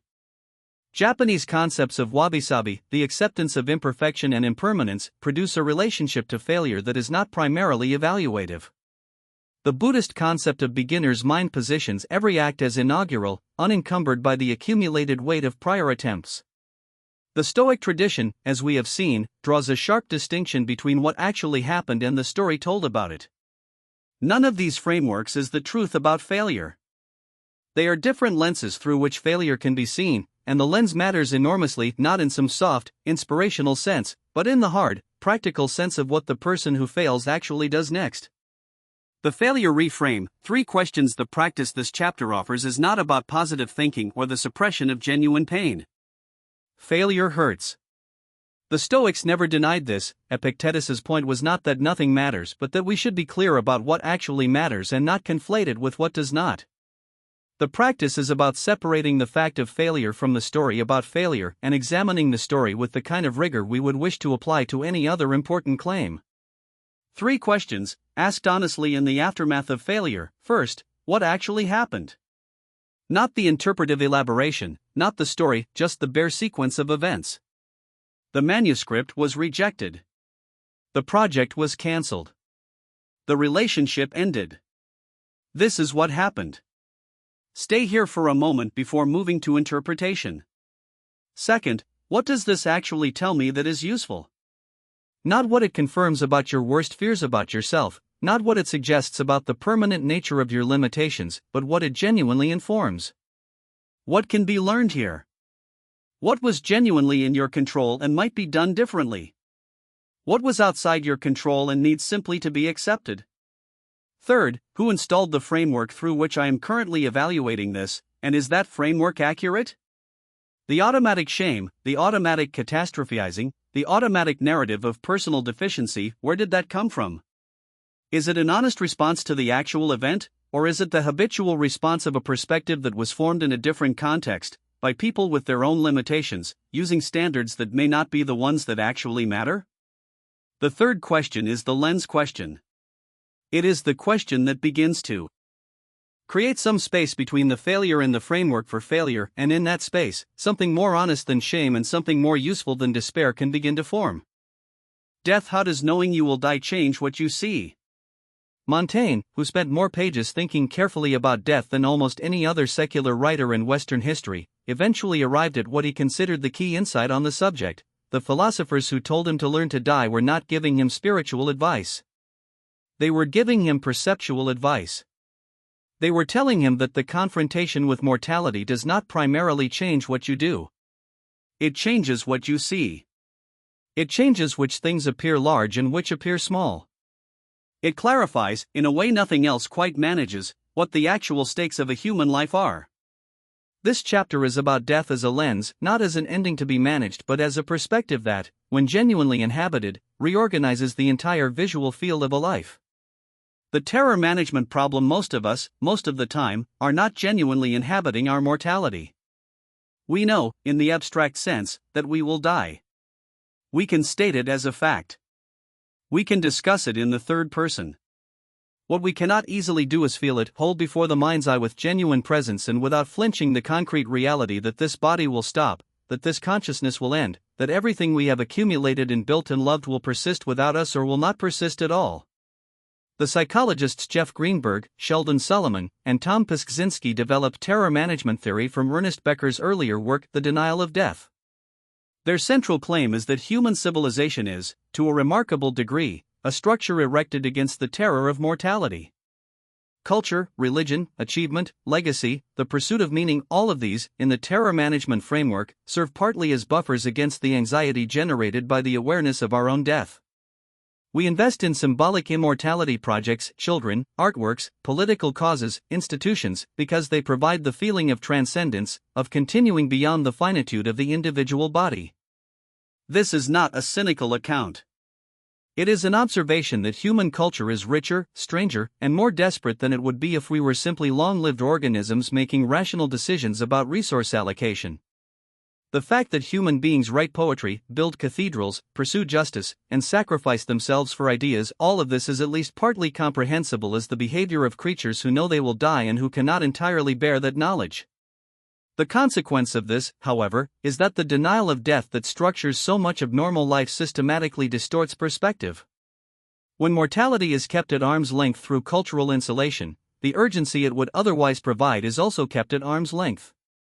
The things that feel important are the things that matter within the insulating cultural framework: status, approval, the accumulation of visible markers of success, rather than the things that might feel important to a person who genuinely knew, in their bones, that their time was limited. Heidegger's authenticity. Heidegger's analysis of death and being and time is among the most demanding and consequential passages in 20th century philosophy. His argument, in brief, is this: death is not an event that happens at the end of life. It is a structural feature of existence, the one certainty that is always ahead, always approaching, never yet present. Death is not in the future the way a dentist appointment is in the future. It is the horizon of every moment, the condition under which every choice is made. Because death is the one possibility that is most one's own, non-relational, certain, and indefinite, it individualizes the Dacian. To genuinely anticipate death, to let it be real rather than keeping it at the theoretical remove of yes, I know I'm mortal, but that's for later, is to be stripped of the comfortable anonymity of the they, the vast collective social world in which we normally hide. When you genuinely face your own death, there is no one to do it for you, no social role that covers for you, no conventional wisdom that makes it less yours to face. In that nakedness, the question of what you are actually doing with your existence becomes impossible to avoid. Heidegger calls the authentic relationship to death running ahead or anticipatory resoluteness. Not morbidity, not the constant dwelling on suffering and finitude, but a clear-eyed holding of death as the condition that makes any of this matter. The person who has genuinely reckoned with the fact that their time is finite makes decisions differently. Not because they are desperate or reckless, but because the clarity of finitude cuts through the noise. The non-essential reveals itself as non-essential. The important things become harder to defer. Epicurus and the fear of non-existence. Epicurus, the ancient Greek philosopher, offered a different intervention not on the urgency that death should produce but on the fear of death that most people carry without examining its rational foundations. His argument was elegant and has been insufficiently disturbed by subsequent philosophy: death is nothing to us. When we exist, death is not present. When death is present, we no longer exist. There is no subject to experience death as a bad thing. The moment of death is not experienced at all, and the state of non-existence that follows is symmetrical with the state of non-existence that preceded birth. We are not troubled by the vast span of time before we existed. Why should we be troubled by the vast span of time after we cease to exist? This argument has been criticized on various grounds. Lucretius extended it and others have found it more or less persuasive. But what is interesting here is not whether the argument is ultimately correct but what it is doing. It is examining the fear of death as a perspective, trying to determine whether the fear is proportionate to anything real or whether it is a framework of anxiety operating autonomously from any genuine threat. The distinction Epicurus draws is between the fact of death and the fear of death, between what actually happens and what the mind does with the prospect of what will happen. And his suggestion is that much of what terrifies us about death is not death itself but the mental machinery we have assembled around it, the anticipatory suffering, the loss of the imagined future, the grief for a self that has not yet ceased to exist but which we are already mourning. These are real phenomena. They are also, in important ways, perspectival. They are features of how we are relating to death, not features of death itself. Memento mori as practiced. The Stoic tradition, particularly as practiced by Marcus Aurelius and Seneca, approached the problem of mortality through a disciplined daily practice rather than a theoretical argument. Memento mori, remember that you will die, was a practice of deliberate mortality awareness, bringing before the mind's eye, regularly and concretely, the fact of one's own impermanence. Not to generate despair, but to generate the quality of presence and prioritization that the awareness of finitude can uniquely provide. Seneca, who was eventually ordered by Nero to kill himself and complied with the kind of equanimity that probably no one but Seneca could have pulled off, spent decades writing about the proper use of time. His most famous text on the subject, On the Shortness of Life, begins with the provocative observation that life is long if you know how to use it. The problem, he argues, is not that life is short but that we waste enormous portions of it on things that do not matter to us, on the demands of others, on the perpetual deferral of genuine living in favor of preparation for genuine living. Seneca was not the first person to observe that on their deathbed, people rarely wish they had spent more time at the office. He was the most eloquent. The memento mori practice is a daily corrective to the tendency Seneca describes. By bringing mortality into awareness before the day's commitments are made, the practitioner creates a brief window in which the day's activities can be seen against the backdrop of a finite life rather than an assumed infinite one. The urgent becomes slightly less automatically urgent. The important becomes slightly more visible. Not dramatically, not in the Hollywood way in which a near-death experience supposedly reorganizes a person's entire value system, but in the quieter, more durable way of sustained attention. What becomes clearer? The question this chapter opened with is not metaphorical. Knowing that you will die, genuinely knowing it, in the body as well as the mind, does change what you see. It changes it in specific, experiential ways that are reported consistently across cultures and across centuries. It changes how you see time. The person who has genuinely reckoned with their mortality tends to experience time differently, not as an inexhaustible resource to be managed but as something specific and precious in running. They tend to be more present in ordinary moments, less easily captured by the petty escalations of daily frustration, more moved by what is beautiful and more patient with what is merely irritating. This is not a moral achievement. It is a perceptual one, a consequence of having changed the background against which ordinary experience is seen. It changes how you see other people. The awareness that those you love are also mortal, that the time you have with them is finite in a way you will not always be able to ignore, tends to reduce the proportion of that time spent in petty conflict and increase the proportion spent in actual presence. The person who is genuinely aware of mortality often reports that their irritation with the people they love becomes harder to sustain. The annoyance seems too expensive when measured against the actual background. It changes how you see your own commitments. The things you are not doing, the projects deferred, the conversations postponed, the risks not yet taken appear differently when seen against a finite horizon. The question, is now the right time, tends to resolve differently when the question is not hypothetically but actually about a limited supply of time. Not in the direction of recklessness, but in the direction of clarity about what actually needs to happen before it is too late. The mortality meditation, the practice this chapter closes with, is simple in description and genuinely difficult in execution. Find a quiet moment, not in a time of crisis or grief, but in an ordinary period of your life. Sit with the concrete reality that you will die. Not the abstract acknowledgement, but the full-bodied feeling, this person, this consciousness, this particular assembly of loves and memories and unfinished sentences, will end. The people you love most will also end. The texture of this specific life, the particular quality of light in your kitchen, the voice of your closest person, the feeling of the life you are currently living, will cease. Stay with that. Not to generate despair, but to allow it to do what Heidegger said it does, individualize you, clarify what matters, cut through the noise. Then ask, given this, what becomes clearer? What have you been treating as important that now seems less so? What have you been deferring that now seems more urgent? What becomes more visible when it is seen against the backdrop of a finite life, rather than the comfortable fiction of an indefinitely long one? The answer will be different for every person who honestly poses it. That is precisely the point. The mortality meditation is not a technique for arriving at a predetermined conclusion. It is a lens, one of the clearest available to a human being, for seeing what actually matters to you, right now, in the specific life you are actually living.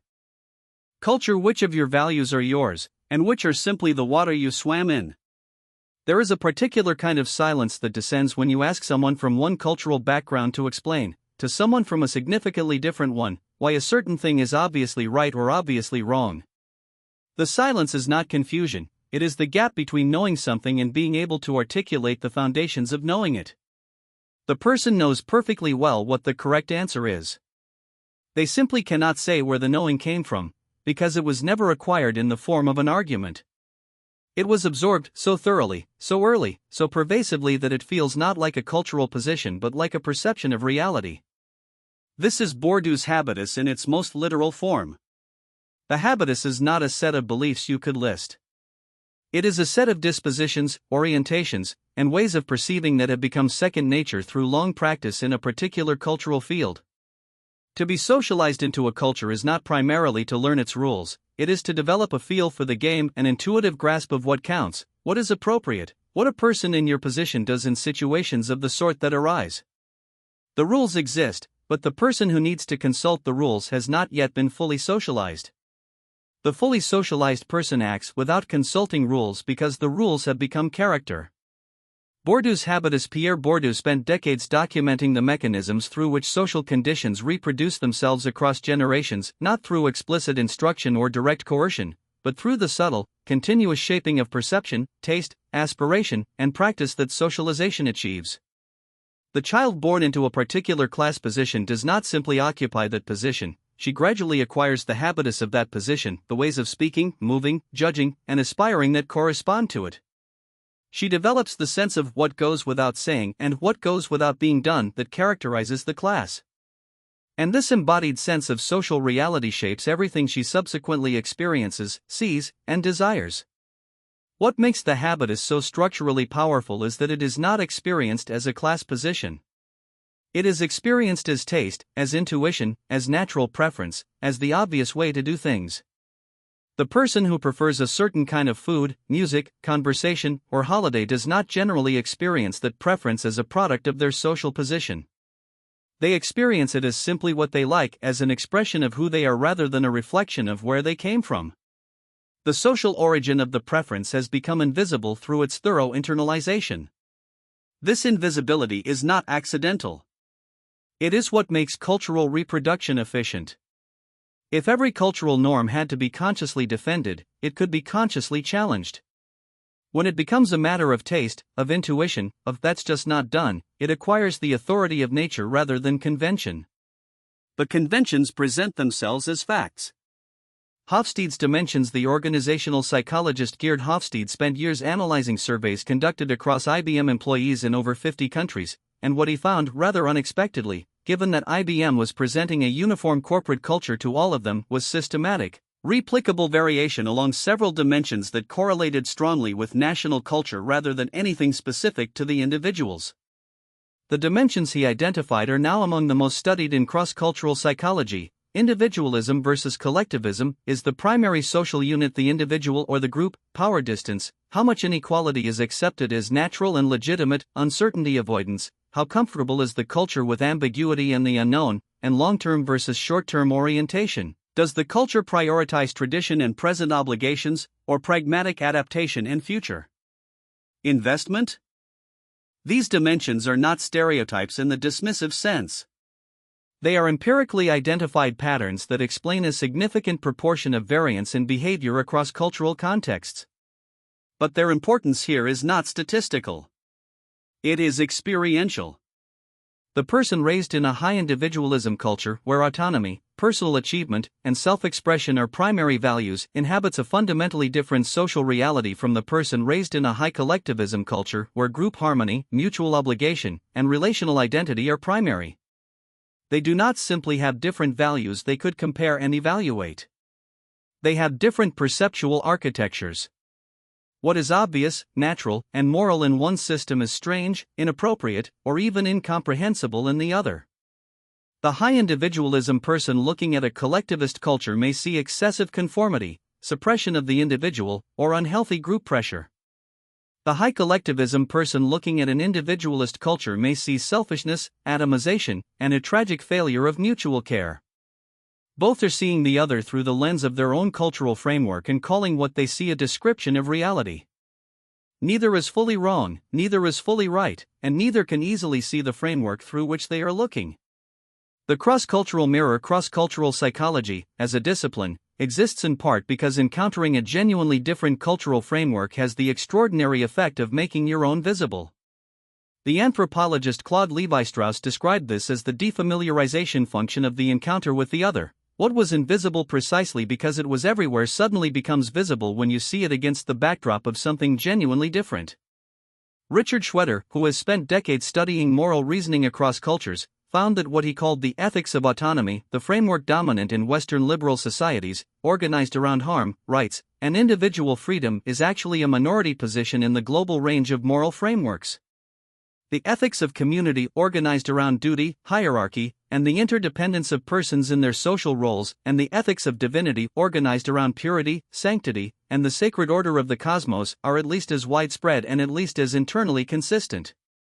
What this means is that the moral intuitions that feel, to a person raised in the liberal individualist tradition, like clear perceptions of what is good and what is harmful, are in fact the products of a specific cultural framework. They are not simply what anyone with a working conscience would conclude. They are what someone who has been deeply formed in a particular moral tradition concludes. This is not moral relativism. It does not follow that all moral frameworks are equally valid or that we cannot reason across cultural differences. It means that moral certainty requires more epistemic humility than it usually gets, because the foundations of that certainty are cultural rather than natural. The values you didn't choose return to the original question: which of your values are yours, and which are simply the water you swam in? This question requires distinguishing between values that emerged from your own reflective engagement with your experience and values that were absorbed so thoroughly that they were never examined. Take, as examples, the values that organize your understanding of ambition, of family obligation, of what constitutes a life well lived. Where do you believe you got these? From experience, from the actual texture of trying to live in accordance with or against them? Or from a broader cultural transmission that you received without examining and that now operates with the authority of conviction?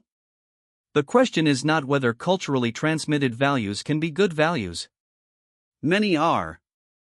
The question is whether you know which values are culturally transmitted and which have been genuinely tested against your own experience and found to hold.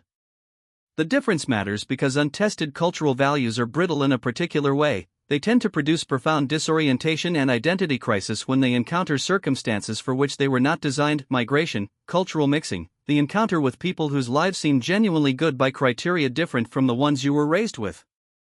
Habitus in the Skin Bourdieu insisted that the habitus is not just a mental framework but a bodily one. Culture is written in the body, in posture, gesture, movement, and the physical experience of social space. The way you carry yourself in a room of people you perceive as your equals is different from the way you carry yourself in a room of people you perceive as your superiors, and those differences, barely conscious, communicate to others and generate responses that confirm the social order your body has already inscribed. This is why cultural perspective is so difficult to fully examine. It is not only in the head. It is in the nervous system, in the muscle memory, in the physical habits of attention and deference and self-presentation. You cannot think your way out of cultural conditioning in the way that you might revise an explicitly held belief, because much of the conditioning is not held as a belief. It is held as a body, as a practiced orientation, as a felt sense of what is appropriate and what is not. This is worth knowing not to produce despair about the possibility of cultural self-examination but to calibrate the depth of examination required. Surface-level awareness, I know I come from a particular cultural background, is not the same as the more demanding and more genuine examination of how that background has organized perception at the level of immediate, bodily, unreflective response. The cultural audit the practice this chapter closes with is one of systematic, honest examination of the cultural transmission you carry. Not as an exercise in cultural criticism, not as a way of determining which values are good and which bad by some metacultural standard, but as an exercise in distinguishing the chosen from the absorbed. Consider the values that organize your sense of what a good life requires. Now trace each one back as carefully as you can. Where did it come from? Was it modeled by specific people in your formation? Was it transmitted through the stories and institutions of a particular religious or national tradition? Was it a reaction to something in your cultural background, a value adopted by opposition? Or did it emerge from your own direct experience, from trying to live in a particular way and finding that it did or did not lead to anything you genuinely value? The goal of this audit is not to discard the culturally inherited values but to hold them differently, to know which ones you have actually tested and endorsed through your own engagement with life and which ones you have been assuming were your own because they came so early and so pervasively that no other framework was available for comparison. Held consciously, with the knowledge of their cultural origin, they remain values. They may even strengthen as you recognize that you would choose them again.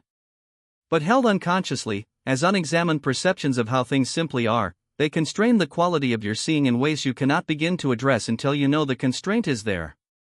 Which of your values did you choose? And how would you know? Language. Does the language you speak shape what you can think? Ludwig Wittgenstein, in the Tractatus Logico-Philosophicus, wrote one of the most quoted and least understood sentences in the history of philosophy: "The limits of my language mean the limits of my world." He wrote it in 1921, at the end of a work that attempted to map the relationship between language and reality with mathematical precision. He later, in the Philosophical Investigations, fundamentally revised his position on almost everything else in the Tractatus. But the sentence about language and world has traveled on its own, carrying implications well beyond the technical logical context in which it first appeared. The sentence is not primarily a claim about vocabulary, about the trivial sense in which a person who knows more words can describe more things. It is a claim about the structure of thought itself, that language is not a tool we pick up and put down, a medium we pass through on our way to unmediated understanding. Language is, to a significant extent, constitutive of thought. The categories available in a language shape what distinctions feel natural to make, what comparisons present themselves, what questions can be formulated and which remain unavailable because the conceptual space they would occupy has not been carved. This is the lens this chapter examines, the language through which you think, which you received before you had any choice about it, and which has been shaping what you can think since before you had a word for the thinking. The Sapir-Whorf hypothesis the linguists Edward Sapir and Benjamin Lee Whorf developed, in the 1930s and 1940s, what became known as the Sapir-Whorf hypothesis, the claim that the structure of a language affects its speaker's cognition and worldview. In its strong form, linguistic determinism, a hypothesis holds that language determines thought, you can only think what your language allows you to think.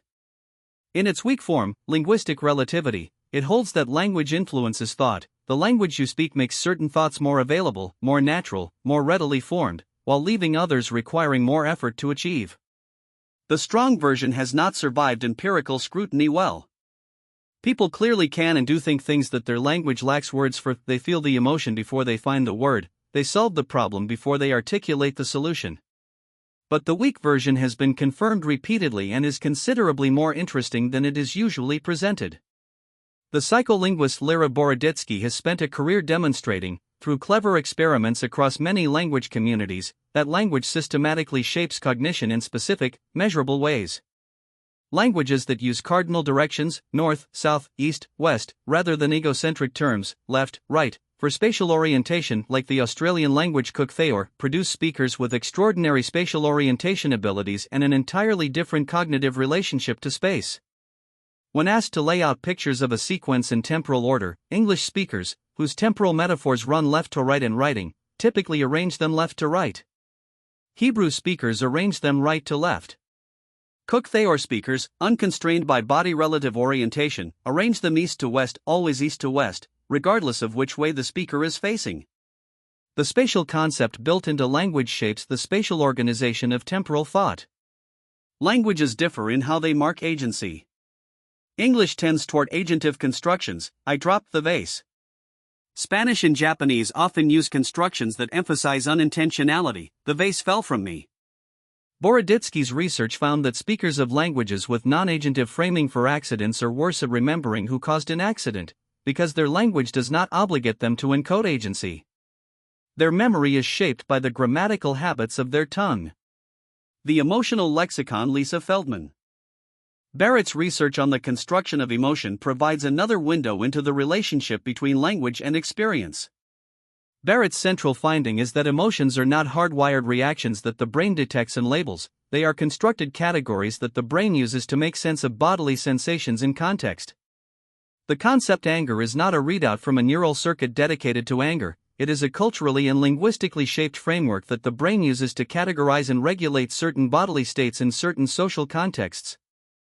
This means that the emotional categories available in your language shape not just how you talk about emotions but how you experience them.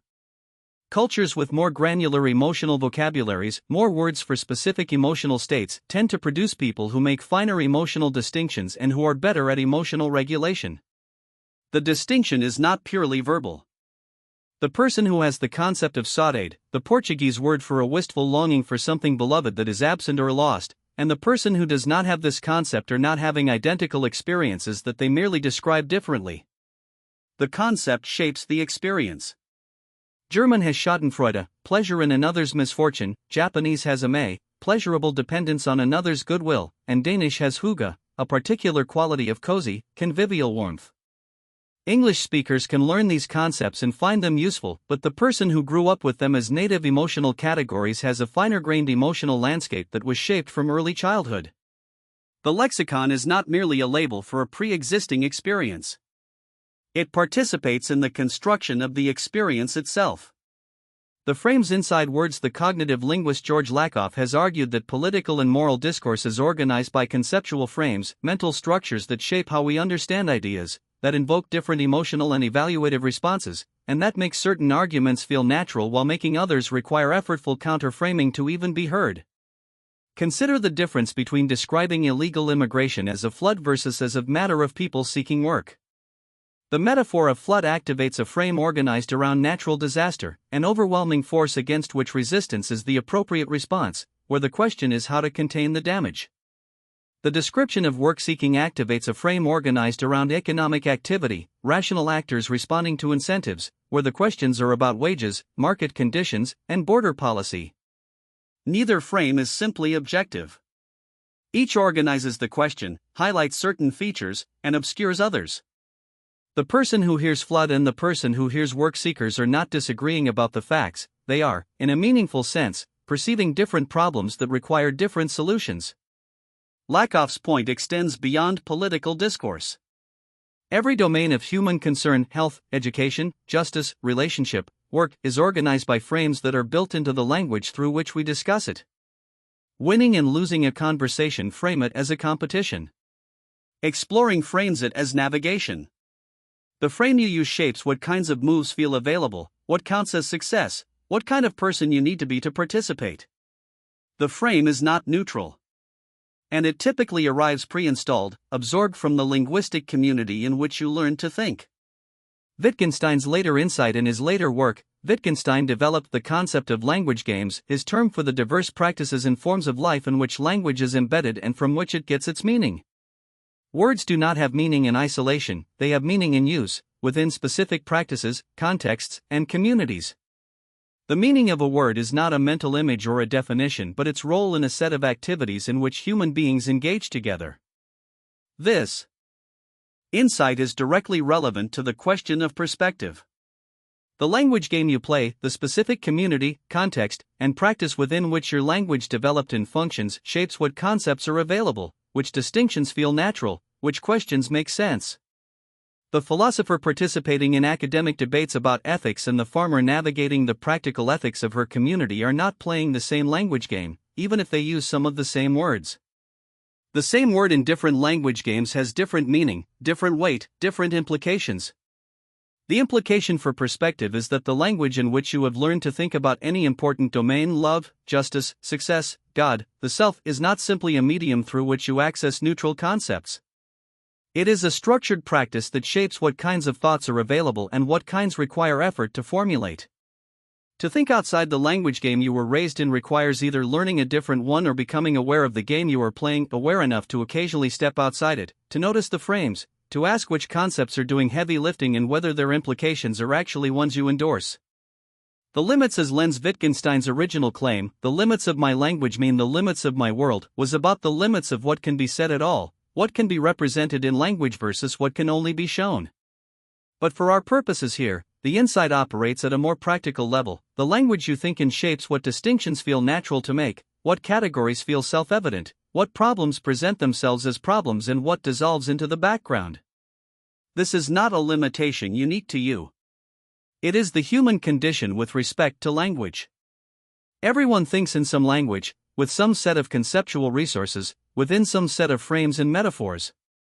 The question is whether you know this, whether you can occasionally notice the frame you are inside and ask whether another frame might reveal something the current one is hiding. The practice, noticing the frames inside your words. The exercise this chapter invites is one of deliberate linguistic attention, the practice of occasionally pausing in the middle of a thought to examine the language through which the thought is being formed. When you find yourself reaching for a familiar metaphor, I'm fighting this illness, I'm under pressure at work, our relationship is on the rocks, pause and consider what the metaphor is doing. What does framing illness as a fight imply about the patient's role, about what constitutes success, about what it means to die of an illness? What does framing work as pressure imply about what the appropriate response is? What does framing a relationship geographically imply about what can be done and what constitutes damage? Then ask, is this frame accurate? Is it the most useful one? Is there a different metaphor or frame illness as a process, work as a rhythm, relationship as a garden that would organize the situation differently and reveal different possibilities for response? This practice is not about finding better language in some absolute sense. It is about discovering that the language you already use is already doing work, shaping what you see and what you don't see, amplifying certain features of your experience and muting others. The person who can notice the frames inside their own words has begun to see something of the lens through which they think, and that seeing, however partial, creates possibilities that were not available before. Trauma: How do wounds become worldviews? Bessel van der Kolk, whose decades of research into trauma produced one of the most important books in modern psychology, described what he found in the bodies and brains of traumatized people with a phrase that has become a touchstone for the field: the body keeps the score. The record of overwhelming experience is not maintained as narrative memory alone, as a story you can tell, with a beginning, middle, and end, located in the past and available for reflection. It is kept in the nervous system itself, in the patterns of arousal and inhibition, in the muscular holding and the autonomic reflexes, in the particular way the body moves through space and responds to the world. The past event is gone. Its trace remains active in the present, shaping perception and response in ways that often have no conscious narrative attached to them. This is the heart of the problem this chapter examines, not trauma as event but trauma as lens. Not what happened to you but how what happened to you now organizes how you see. The nervous system's logic. The neuroscientist Stephen Porges developed what he called polyvagal theory, a framework for understanding the hierarchical organization of the autonomic nervous system and its relationship to social behavior and emotional regulation. The details are complex, but the central insight is accessible and important. The nervous system is always evaluating the environment for safety or threat, through a process Porges calls neuroception, a below-conscious scanning that happens faster than conscious perception and that determines which physiological state the organism enters. In a state of safety, the social engagement system is online. The person can connect, communicate, play, and be curious. In a state of mild threat, the sympathetic nervous system activates fight or flight responses. In a state of extreme or inescapable threat, a more primitive system activates freeze, shutdown, and dissociation. The critical implication for perspective is this: the nervous system's neuroception is calibrated by experience. A person who has been repeatedly exposed to unpredictable threat develops a nervous system that is more sensitively tuned to threat signals, one whose threshold for activating defensive responses is lower, whose range of signals categorized as dangerous is wider, and whose capacity to register safety in genuinely safe environments is correspondingly reduced. The nervous system is doing exactly what it was trained to do. And its training now shapes, before conscious thought, what the world appears to be. When the past lives in the present, van der Kolk's research documented the mechanisms by which traumatic memory differs from ordinary memory.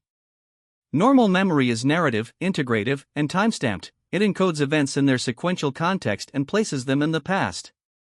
Traumatic memory is often fragmentary, sensory, and timeless. It encodes the intense sensory and emotional components of an overwhelming experience without full integration into narrative sequence, and without the temporal tagging that would locate it firmly in the past. This means that traumatic material can be activated by current stimuli, by sensory cues, emotional states, or interpersonal dynamics that resemble features of the original experience, and when activated, it does not present itself with the label, "This is a memory from the past." It presents itself as present experience. The body responds as though the threat were now. The emotional intensity is of the present tense. The perceptual apparatus, hijacked by the activated traumatic material, filters current reality through the template of the past event. The combat veteran who ducks at a loud sound in a crowded street is not being irrational.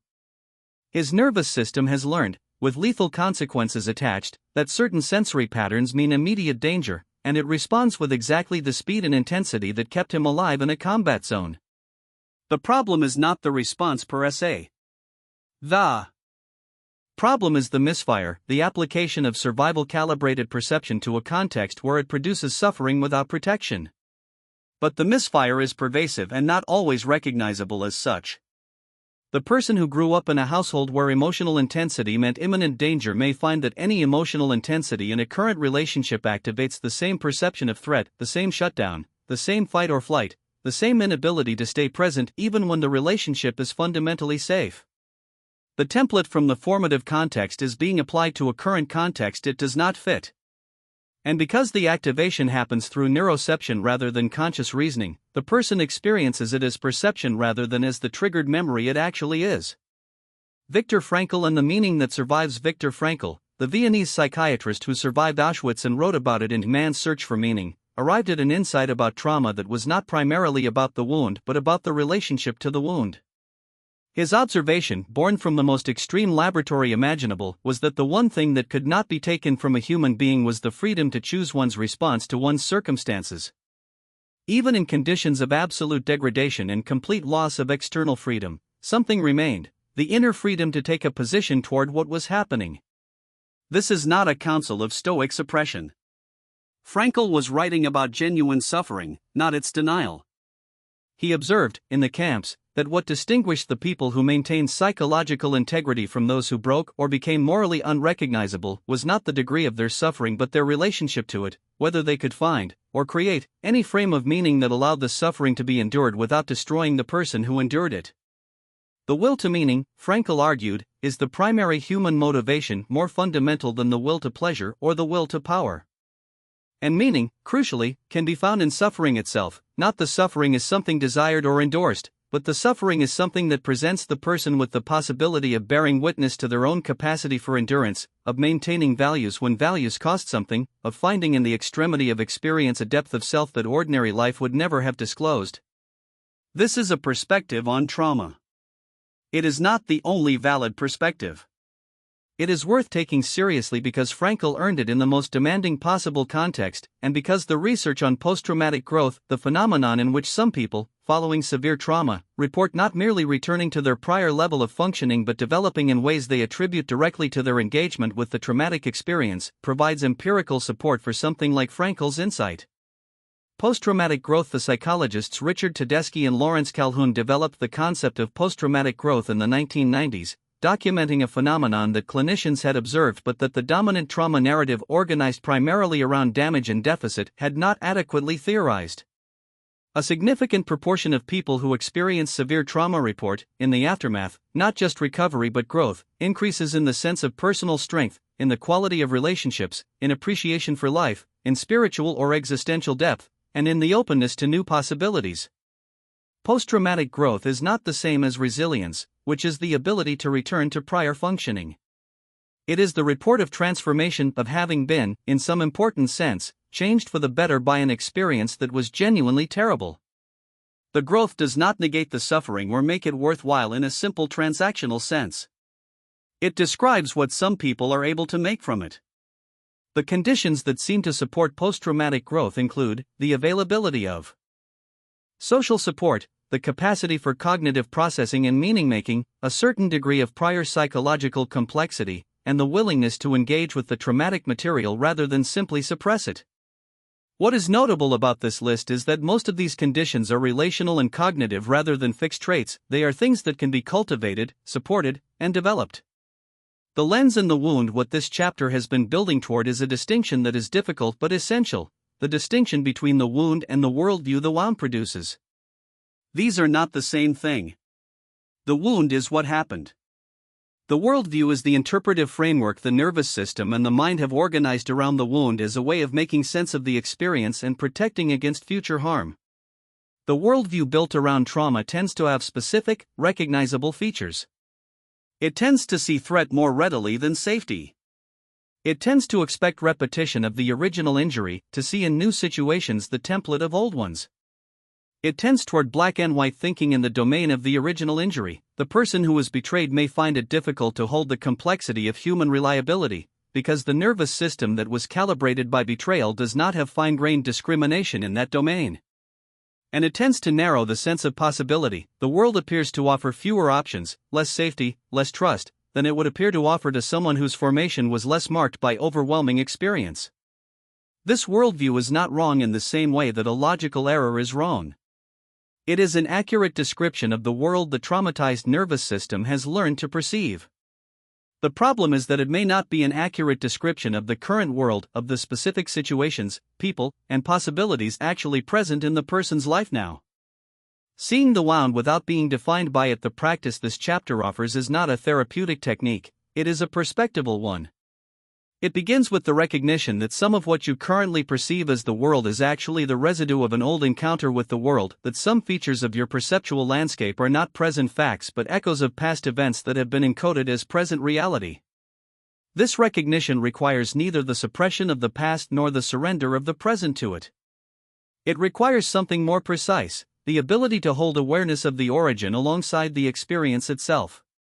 To notice, in the moment of activation, that the intensity of response may be partly generated by something older than this situation, and to introduce into that noticing the possibility that the current situation might be genuinely different from the one the response was calibrated by. This is not something that can be done by willpower alone.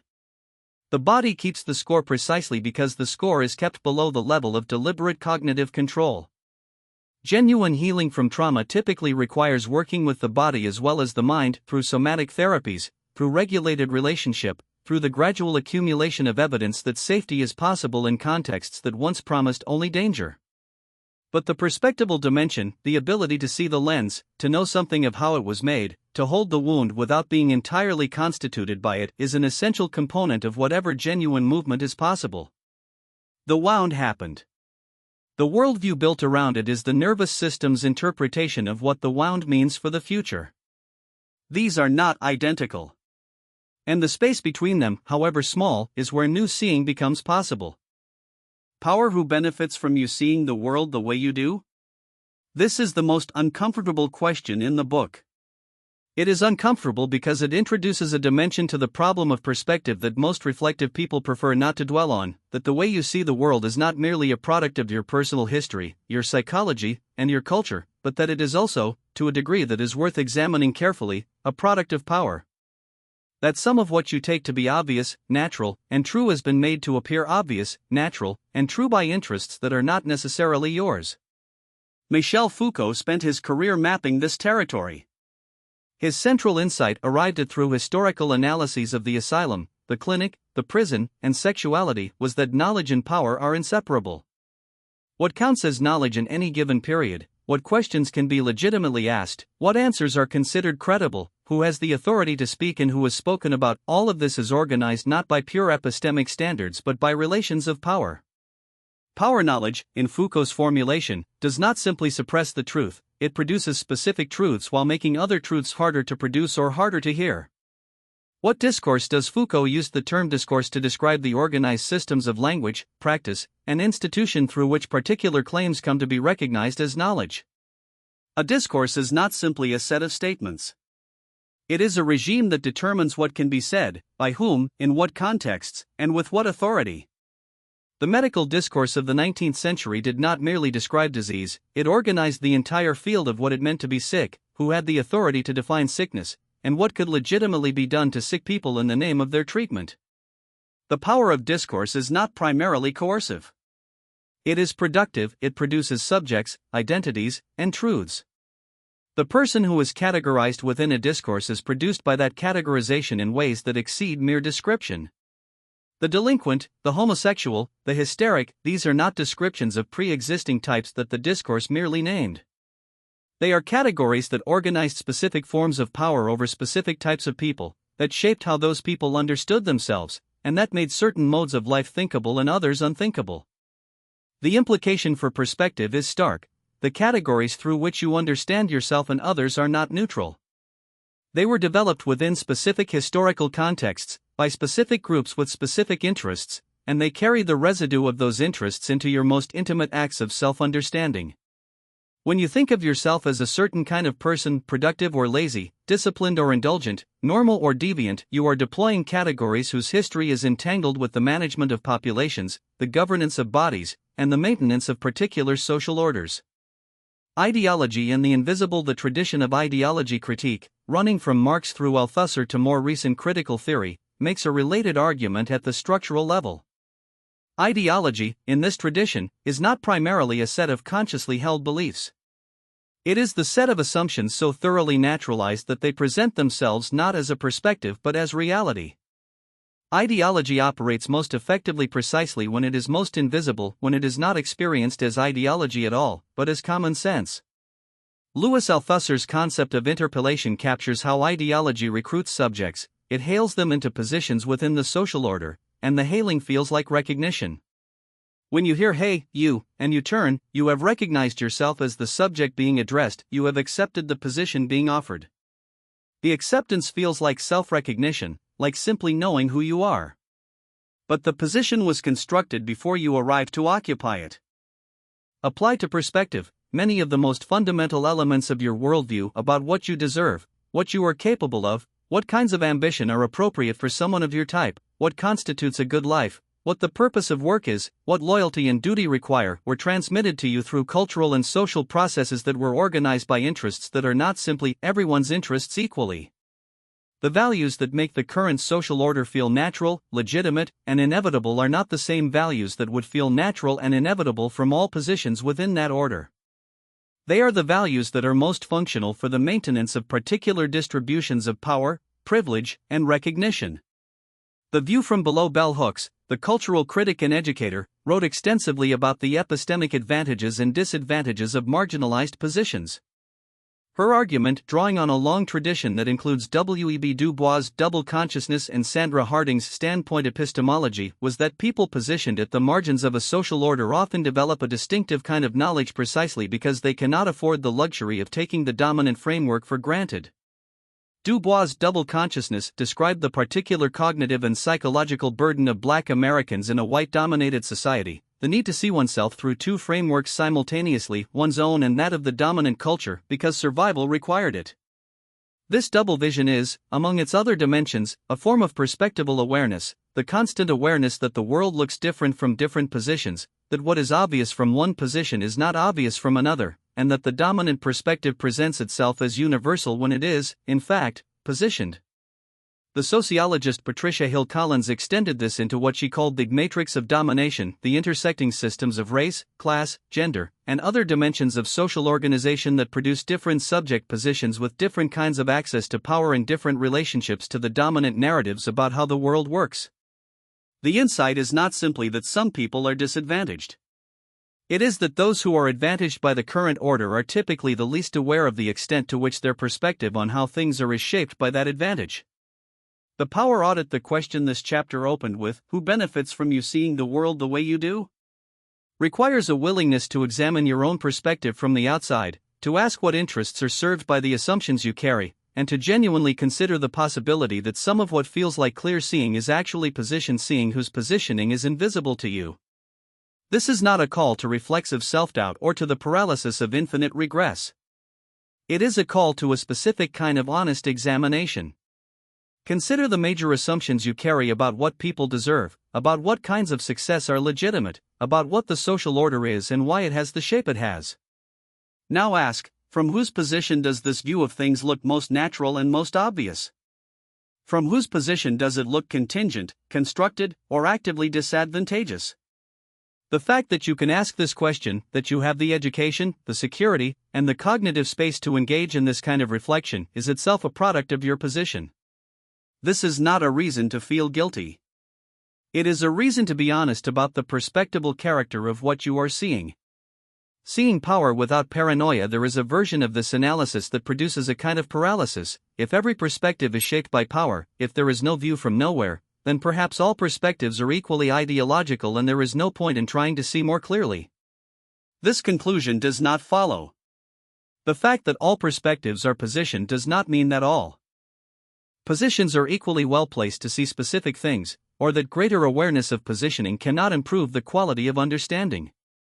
It means something more modest and more actionable, that intellectual honesty about your own perspective requires asking whose interests it serves, which voices it has been constructed from, and what it systematically makes difficult to see. Not as a final indictment of everything you think, but as an ongoing practice of honest self-examination in which the question of power is not excluded from consideration. Foucault's own practice, in his historical analyses, was to use what he called genealogy, the investigation of the historical emergence of concepts and practices that present themselves as natural and inevitable, to reveal their contingency and their entanglement with specific configurations of power. The point was not to show that nothing is true but that what presents itself as obvious has a history, and the history is interesting and instructive about the conditions under which we currently think. Your perspective has a history. Part of that history is political. The question is whether you know it, and whether you are willing to let that knowledge complicate the certainty with which you sometimes mistake the view from your position for the view from everywhere. Beauty. What does your sense of beauty reveal about you? There is a grove of aspen trees in the mountains of Utah, the Pando Grove, that is, depending on how you count, the largest living organism on Earth. What looks, to the casual observer, like a hillside covered by thousands of individual trees is actually a single organism, 40,000 stems growing from a single root system that has been expanding, unbroken, for perhaps 80,000 years.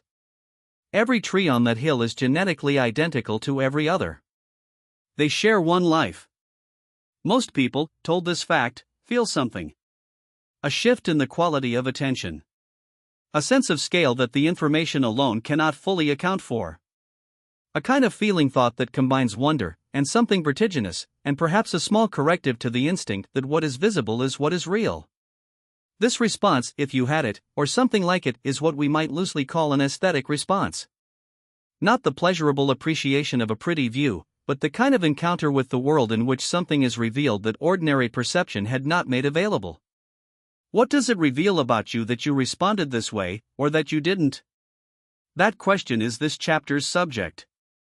Kant's aesthetic judgment. Immanuel Kant, in the Critique of Judgment published in 1790, made the most careful analysis of aesthetic experience in the Western philosophical tradition, and his findings were, characteristically, both rigorous and strange.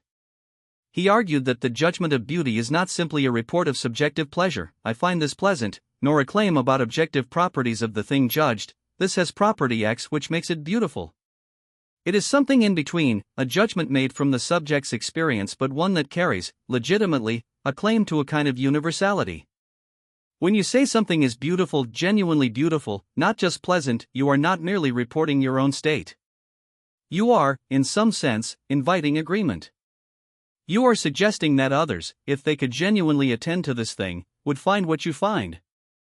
This implicit claim to universality is what distinguishes the aesthetic judgment from the merely personal. And yet the judgment remains grounded in the subject's experience, in what Kant called free play between the imagination and the understanding, a kind of cognitive resonance that does not resolve into a concept but that generates a feeling he calls pleasure in the contemplation of form.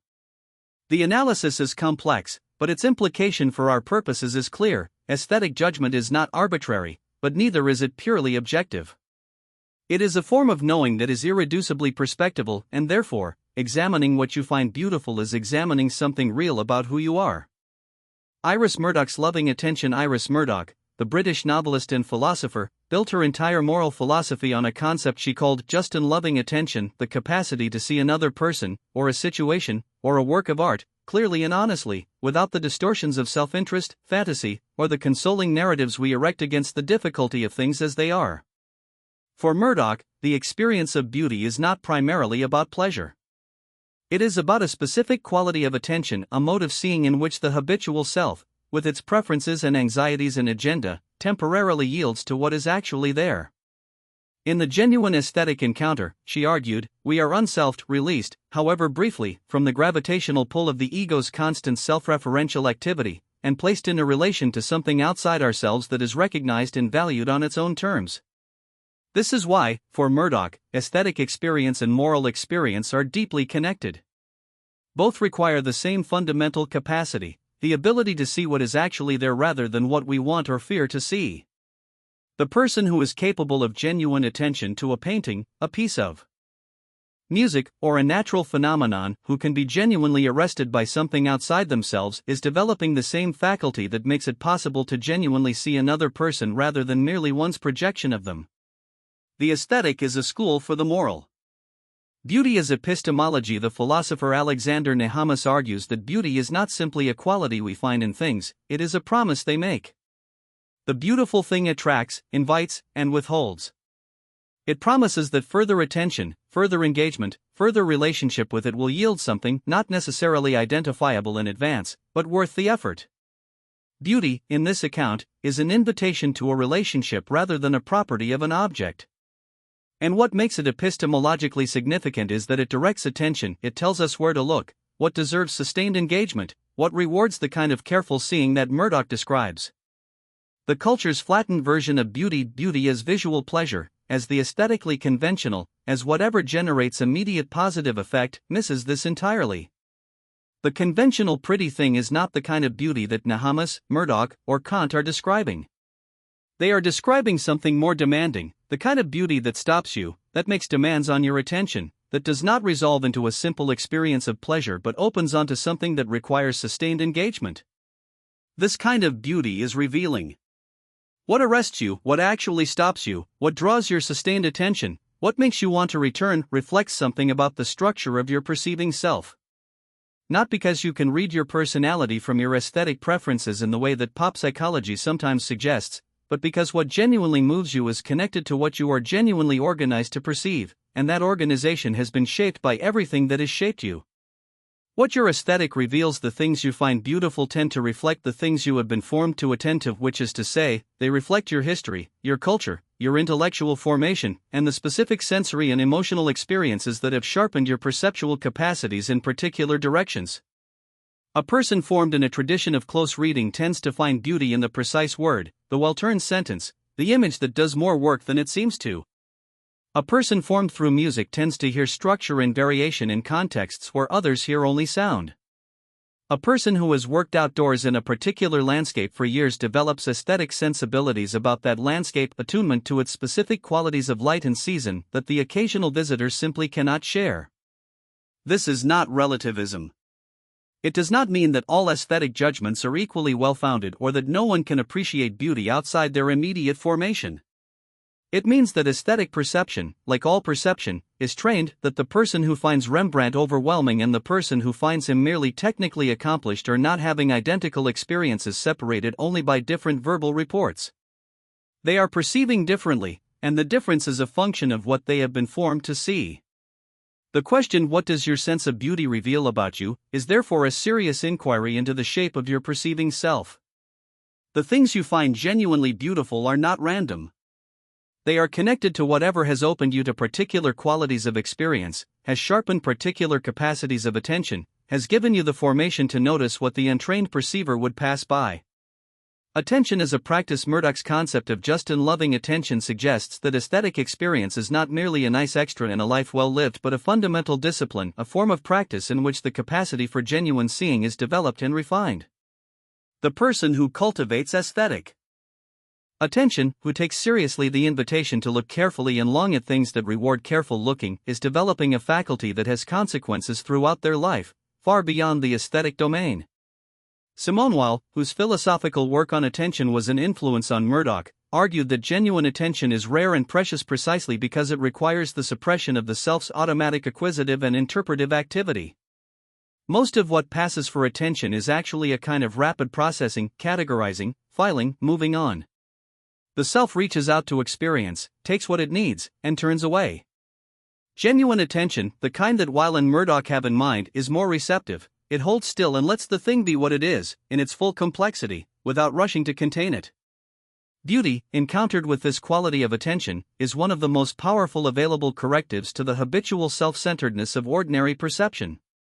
It places us, however briefly, in the position of a witness rather than a judge, a perceiver who is genuinely arrested by something outside themselves rather than a consumer of pleasant stimuli. And in that placement, something about the structure of the perceiving self becomes, for a moment, visible. The practice, attending to what you find beautiful and why the exercise this chapter invites is one of sustained and honest aesthetic attention. Choose something you find genuinely beautiful, not conventionally pretty, not something you are supposed to find beautiful, but something that actually arrests your attention, that makes you want to return to it, that seems to promise continued reward for continued engagement. Stay with it. Attend to it with the quality of attention Murdoch describes, without the hurry to categorize, without the impulse to move on, without the self-referential commentary about what your response to it says about you. Simply attend to the thing itself. Then, afterward, with gentle curiosity rather than aggressive analysis, what was it that arrested you? What quality did you find there? And can you trace any connection between that quality, the particular thing that this particular beautiful object holds, and something in the history of your own formation, your own sensory education, your own way of being shaped and opened? What does this sense of beauty reveal about the kind of perceiver you have become? The answer will be partial, tentative, and interesting. The partial answer is more valuable than the no answer that comes from never asking the question. And in the asking, the aesthetic experience, usually self-contained, private, hard to articulate, becomes a resource for self-knowledge that most people never draw on at all. The practice of perspective taking. Can you actually choose to see differently? The previous 10 chapters have examined, from different angles, the forces that build the lenses through which we see without knowing we are seeing through them. Culture installed frameworks of value and naturalness before we had the conceptual vocabulary to question them. Language carved up experience in particular ways before we had a language for talking about language. Trauma calibrated the nervous system's threat detection apparatus before we had any choice about the calibration. Identity was assigned and absorbed before we understood what assignment and absorption mean. The fundamental question, having arrived at this point in the book, is whether any of this is revisable, whether the lens, having been examined, can actually be changed. The answer is yes. But the yes requires careful qualification. You cannot simply decide to see differently the way you might decide to take a different route to work. The lens is not at the level of conscious decision. It is, as we have seen, partly in the body, partly in the nervous system, partly in the inherited frameworks of culture and language. Choosing to see differently is less like selecting a new option from a menu and more like learning a new instrument, a patient, repeated, sometimes frustrating practice that changes something real but does so slowly and without fanfare. Cognitive Diffusion Acceptance and Commitment Therapy, ACT, developed by Stephen Hayes and colleagues, offers one of the most practical frameworks for working with perspective that modern clinical psychology has produced. Its central insight, for our purposes, is the distinction between fusion and diffusion. In a fused state, you are inside your thoughts, they feel like direct perceptions of reality rather than perspectives on it, and you respond to them accordingly. In a diffused state, you can observe your thoughts from a slight remove, you can see them as thoughts, as language, as the mind doing its perpetual interpretive work, rather than as direct readouts of how things are. Hayes uses the term cognitive diffusion for the practices that create this observational relationship to one's own cognition. The techniques are simple but often surprisingly effective. Instead of thinking I am a failure, you practice noticing I am having the thought that I am a failure. Instead of being inside the frame, this situation is a threat, you can notice my mind is framing this as a threat. The addition of observational distance, even just the 3 words I notice that, changes the relationship to the thought from identification to observation. This is not suppression. It is not the positive thinking of I shouldn't think that way, I should think something better. It is a genuine shift in relationship to the thought, acknowledging its presence, allowing it to be what it is, but declining to treat it as identical to reality. The thought is real as a thought. What it claims about the world is a hypothesis, not a fact. For perspective shifting, cognitive diffusion is foundational. Most of what prevents us from seeing differently is not the absence of information but the fusion with a current way of seeing that makes alternative frameworks feel not just wrong but incoherent or invisible. When the frame is taken as identical to reality, no other frame can be perceived as a frame, it can only be seen as unreality. Diffusion creates the small but crucial gap in which the frame can be seen as a frame, and alternative frames become at least thinkable. Decentering. The contemplative traditions offer a practice that closely parallels ACT diffusion, decentering, or the cultivation of an observational relationship to one's own experience. In mindfulness practice, the practitioner learns to observe thoughts, feelings, and sensations as passing phenomena in the field of awareness, real, but not identical with the awareness that notices them. The meditator watching a thought arise and pass is not identified with the thought, she is the witness, not the character. This decentering is not the same as detachment in the cold, dissociative sense. It does not mean becoming indifferent to one's experience or ceasing to engage fully with life. It means learning to participate in experience from a slightly larger space, one in which the perspective is held rather than simply being. The difference is experiential and significant. The person who holds a perspective can examine it, question it, and occasionally compare it to alternatives. The person who simply is their perspective has no such capacity. The perspective is the entire perceptual field, and there is nothing outside it to compare it to. Buddhist practice has been developing these skills for 2,500 years, and contemporary neuroscience has begun to document what the practice actually does to the brain. Long-term meditators show changes in the structure and function of brain regions associated with self-referential processing, emotional regulation, and attention. These are not dramatic enlightenment states, they are measurable shifts in how the brain handles its own activity. The practitioner who has meditated for years is not the same cognitive and emotional organism as the one who began the practice, and the differences include a more flexible, less automatically reactive relationship to their own perceptions and interpretations. Steelmanning in intellectual and political discourse, the practice of perspective shifting that requires the most deliberate effort is what has been called steelmanning, the practice of constructing the strongest possible version of a view you disagree with before engaging with it critically. The opposite of steelmanning, what the logicians call the strawman fallacy, is so pervasive as to be practically the default mode of human disagreement. We do not encounter views we disagree with and then search for their strongest form. We encounter them and reach, almost automatically, for the version that is easiest to dismiss. This is not malice. It is the mind doing what it does, using the existing framework to organize incoming information in the most familiar, least cognitively expensive way. The unfamiliar view gets assimilated to the category obviously wrong before any genuine engagement with it occurs. Steelmanning requires something harder, the deliberate, effortful construction of the view from inside, the attempt to see the world as it would appear to someone who holds this view for reasons that are coherent, that emerge from genuine experience and genuine values, and that might deserve more careful engagement than the first instinct suggests. This is not a technique for arriving at agreement. You may steelman a view and then disagree with it more sharply and more accurately than before.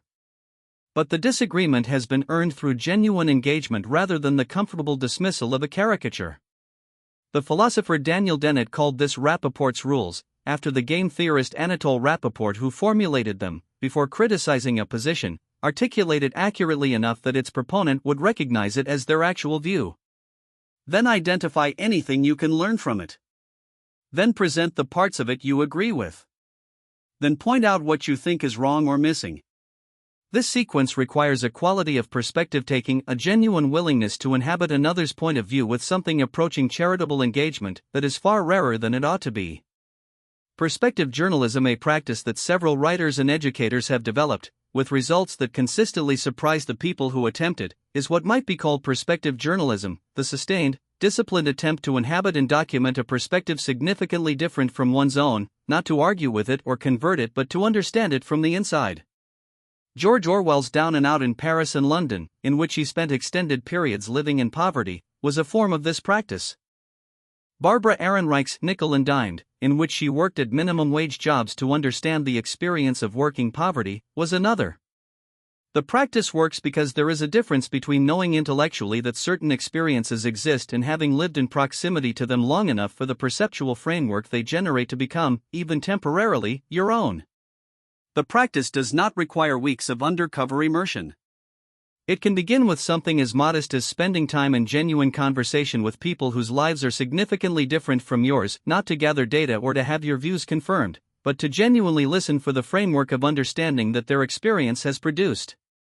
To ask not why do you think that, as a prelude to disagreement, but what is it like to see things this way, as a genuine act of inquiry.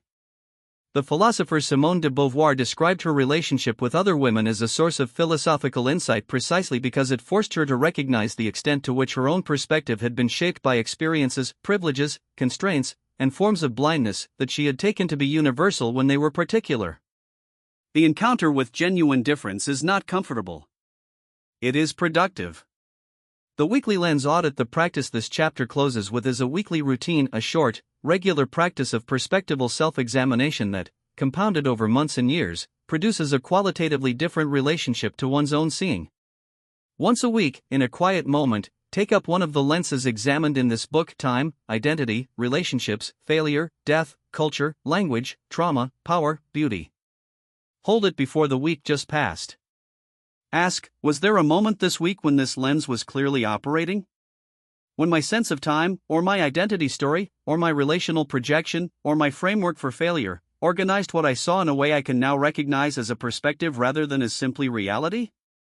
Then ask, what was I not seeing through that lens? What alternative interpretation of the same situation would have been available to me if I were organized differently? Not to judge the original perception as wrong, but to simply notice that it was a perception, that there was a lens between me and the event, and that the lens has a history and a shape. This practice will not produce dramatic transformation on any given week. Over a year, it produces something quieter and more durable, a more honest, more flexible, more genuinely curious relationship to your own perspective. The lens does not disappear. But you begin to know, more of the time, that you are looking through something, and that knowledge is the beginning of everything this book has been working toward. Building a wider view. What does it mean to live with a consciously held perspective? The title of this chapter holds a paradox that deserves to be named before we proceed. A consciously held perspective sounds like a contradiction. Perspective is precisely what holds you, not the other way around. And the suggestion that a view can be simultaneously held and widened seems to require some vantage point outside perspective altogether, which we have already established is not available. But the paradox is only apparent.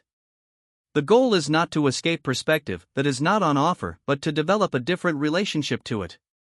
Not to be dissolved into the lens, mistaking it for reality, helpless to examine or revise it. Not to be paralyzed by its contingency, unable to commit to anything because every commitment might be perspectival.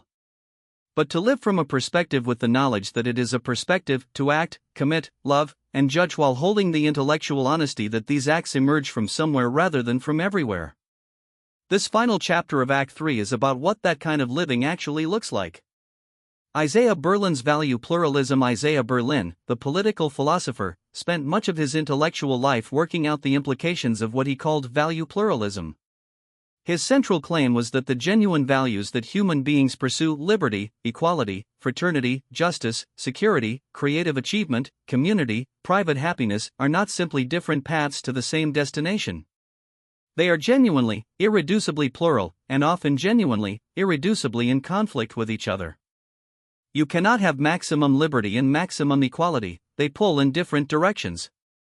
You cannot have complete security and full creative risk, they require incompatible arrangements. You cannot have deep private life and full civic participation simultaneously, they compete for time, energy, and attention. Berlin's pluralism was not relativism. He was not saying that all values are equally valid or that none can be rationally assessed. He was saying something more specific and more important, that the dream of a single coherent system in which all genuine values harmonize, the dream that has animated most utopian politics and most philosophical ethics, is not a dream that reality will fulfill. The values are real. Their conflicts are real. And the proper response to their conflicts is not to dissolve them by declaring one value supreme, but to navigate among them with the kind of practical wisdom that acknowledges the genuine cost of every significant choice. For perspective, Berlin's insight is clarifying. If the values are genuinely plural, then different perspectives organized around different constellations of genuine values, will produce different but not therefore simply wrong visions of what a good life requires. The person organized around liberty will see constraints that the person organized around security might welcome. The person organized around community will see the costs of independence that the person organized around autonomy might not notice. Neither is simply mistaken. They are giving different genuine values different weights, and the weighting is itself perspectival. What Berlin's pluralism recommends is not the suspension of all value judgment but a kind of intellectual generosity toward the genuine costs that are visible from positions other than your own and a corresponding honesty about the genuine costs that your own perspective systematically underweights. Keats's negative capability. In December 1817, John Keats wrote a letter to his brothers in which he described a quality of mind that he believed was essential to genuine artistic achievement and, more broadly, to genuine intellectual life. He called it negative capability, the capacity to remain in uncertainties, mysteries, doubts, without any irritable reaching after fact and reason. Keats was describing something precise, the ability to tolerate the unresolved, to sit with genuine ambiguity without being driven, by anxiety or impatience, to a premature resolution. He contrasted this with the kind of mind that cannot rest in irresolution, that must immediately reach for the certainty of a definite answer, that experiences the not yet known as an intolerable state to be escaped rather than a valuable space to inhabit. Negative capability is not the same as intellectual passivity or the refusal to arrive at conclusions. It is a particular quality of holding a willingness to let a question remain genuinely open while the full complexity of the relevant considerations is assembled and properly weighed. It is the capacity to say, "I don't know yet," without that admission being experienced as failure, and to mean it not as a placeholder for the already decided conclusion, but as the honest report of a genuinely unresolved investigation. For the project of perspective, negative capability is essential at two levels.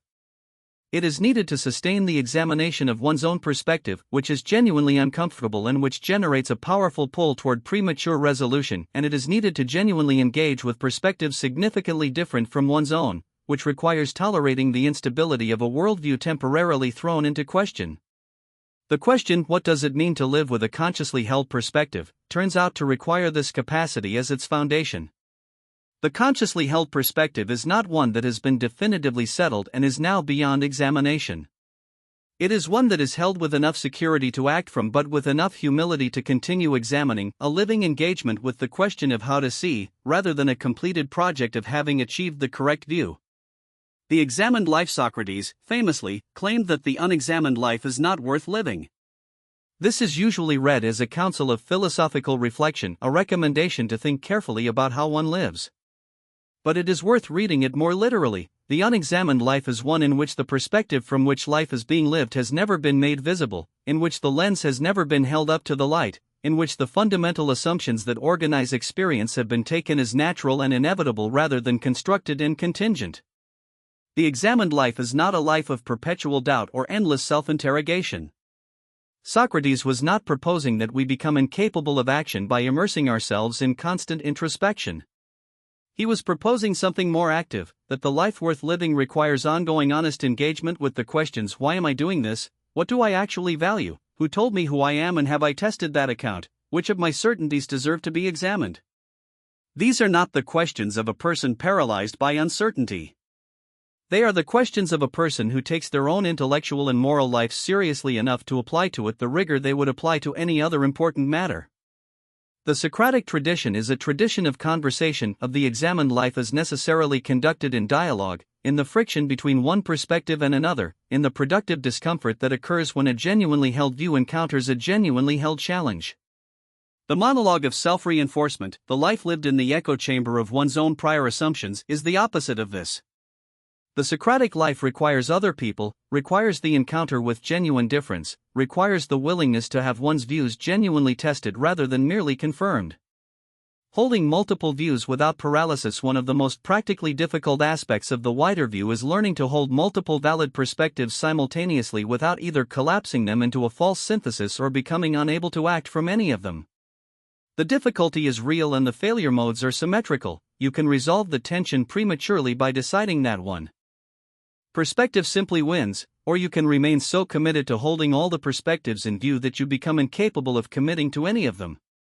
The philosopher Hegel would say that the resolution comes through dialectical synthesis, that the tension between perspectives generates, through honest engagement, a higher order view that incorporates the genuine insights of both while transcending their limitations. There is something to this, but it also overpromises. Many genuine tensions between perspectives do not resolve into synthesis. They require what Berlin called the tragic choice, the acknowledgement that in choosing one genuine value over another, something genuinely valuable is being given up, and that the best one can do is choose clearly and with full awareness of the cost. Living with this kind of complexity, being capable of genuine commitment while maintaining genuine awareness of the partiality of the perspective from which you are committing, is the epistemic and practical achievement that this book has been building toward. It is not comfortable. It is not the settled certainty of the person who has found the right framework and no longer needs to examine anything. It is the ongoing, active, sometimes demanding engagement with the reality that we are always looking from somewhere, and that the somewhere can always be examined more carefully than it currently has been. Epistemic humility as a way of life. Epistemic humility, the acknowledgement that one's beliefs and perspectives are limited, partial, and fallible, is often confused with epistemic weakness. The humble person is imagined as someone who is uncertain about everything, who cannot commit to anything, who is perpetually hedging and qualifying. This is a misunderstanding. Genuine epistemic humility is consistent with strong commitments, clear judgments, and confident action. It means holding those commitments, judgments, and actions with the awareness that they emerge from a perspective that has a history, a shape, and characteristic blind spots, and therefore remaining genuinely open to the possibility of revision in light of new evidence or new engagement. It is the difference between holding a view and being held by it. The scientist who is genuinely committed to a theory about how the world works, who has devoted years to developing and testing it, but who remains genuinely open to the evidence that could revise or falsify it, is practicing epistemic humility. The person who holds the same theory with the kind of certainty that makes counter-evidence not worth taking seriously is not confident, they are rigid. The confidence of the epistemically humble person is real. The certainty of the rigid person is a defense. The ongoing practice, what remains, at the end of this book, is not a set of conclusions but a practice. The practice of asking, with honest regularity, what lens am I currently looking through? How was it made? What does it make easy to see, and what does it systematically obscure? Whose interests does it serve? What would I see if I were organized differently? These questions do not need to be posed continuously or exhaustingly. They are questions for the quiet moments, the moments of genuine reflection that most examined lives include as a matter of course.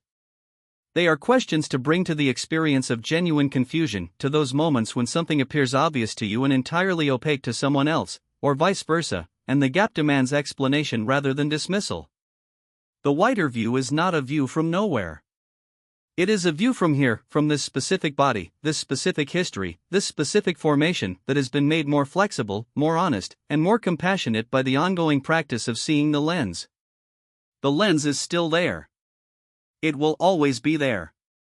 But it is held now, rather than simply being, and that holding, that conscious engagement with the conditions of your own seeing, is what distinguishes the examined life from the one lived entirely within the frame. The practice of perspective building, the ongoing practice this chapter recommends, is not a technique but an orientation, a commitment to treating one's own perspective as a living inquiry rather than a settled conclusion.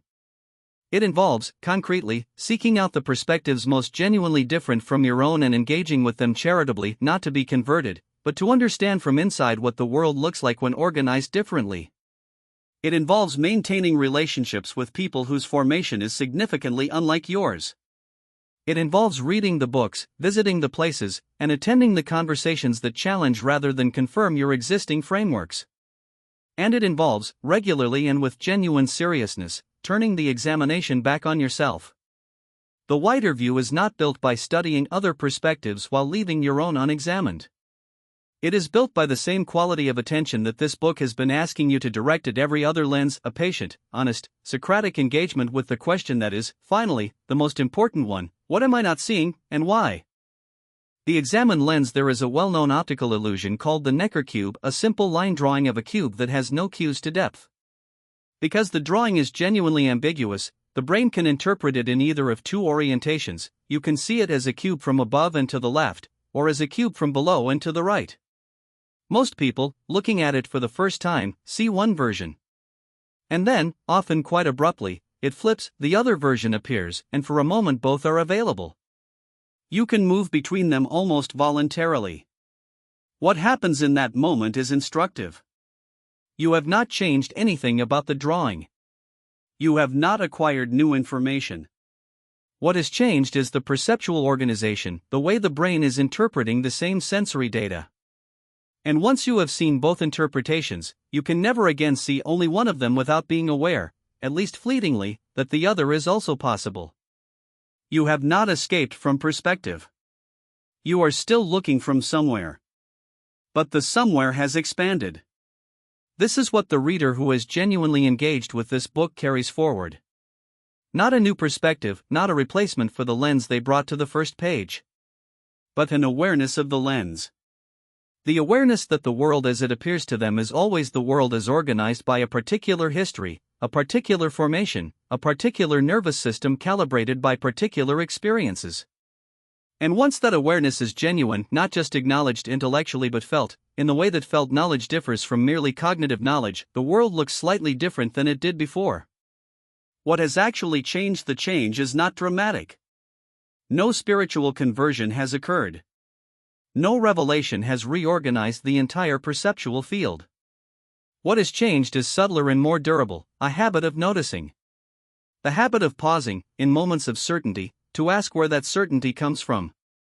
The habit of recognizing, in the intensity of a reaction, that some of the intensity may be generated by something older than this situation.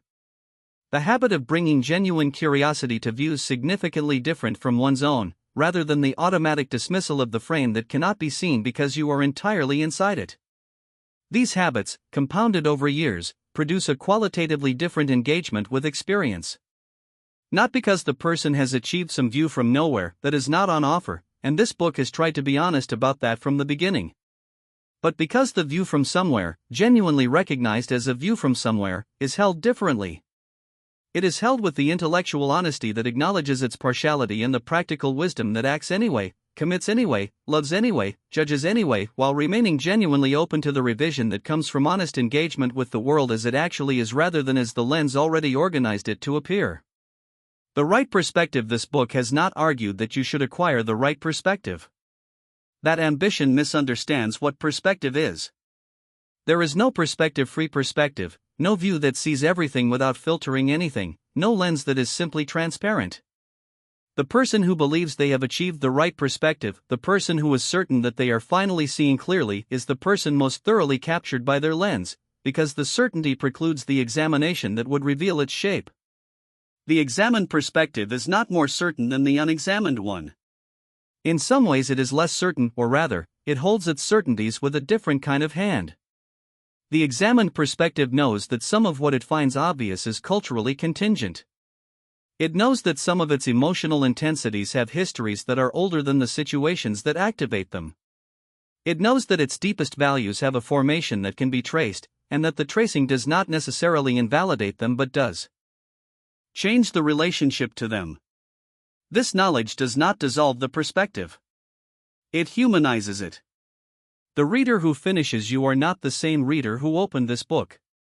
This is not because you have been persuaded to a particular view. There is no view this book has been arguing for that is not simply the view that examination is valuable and that the unexamined lens is not the same as clear seeing. You are different because something has been made visible that was previously invisible. You know, now, that you have a lens.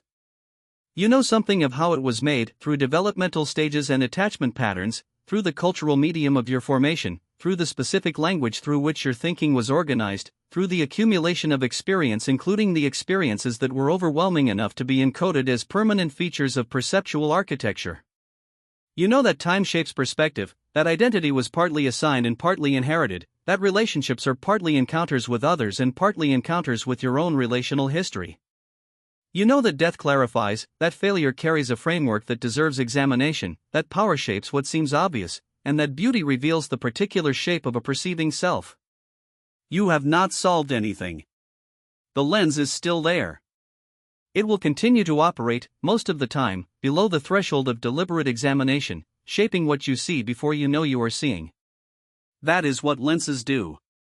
The progress is not in eliminating the lens but in the quality of the relationship to it, the willingness, cultivated through practice, to notice it when it is operating and to bring to that noticing the kind of honest, curious, patient attention that this book has been, in every chapter, inviting. The work continues. Socrates never arrived. He kept asking the questions, kept examining the assumptions, kept finding, in every conversation, that what had seemed settled turned out to be more complicated than it appeared. He was not still seeking because he had failed to find. He was still seeking because he had understood that genuine inquiry does not terminate in a final answer but deepens into a more honest and more capacious engagement with the questions themselves. This is the spirit in which this book is offered. Not as a solved problem but as an invitation to an ongoing practice, the practice of seeing the lens, examining the lens, holding the lens with the kind of honest, humble, intellectually rigorous attention that makes genuine self-knowledge possible and genuine engagement with others available. The lens cannot see itself. But you can learn to see it. That noticing is the beginning, and the continuation, and the point.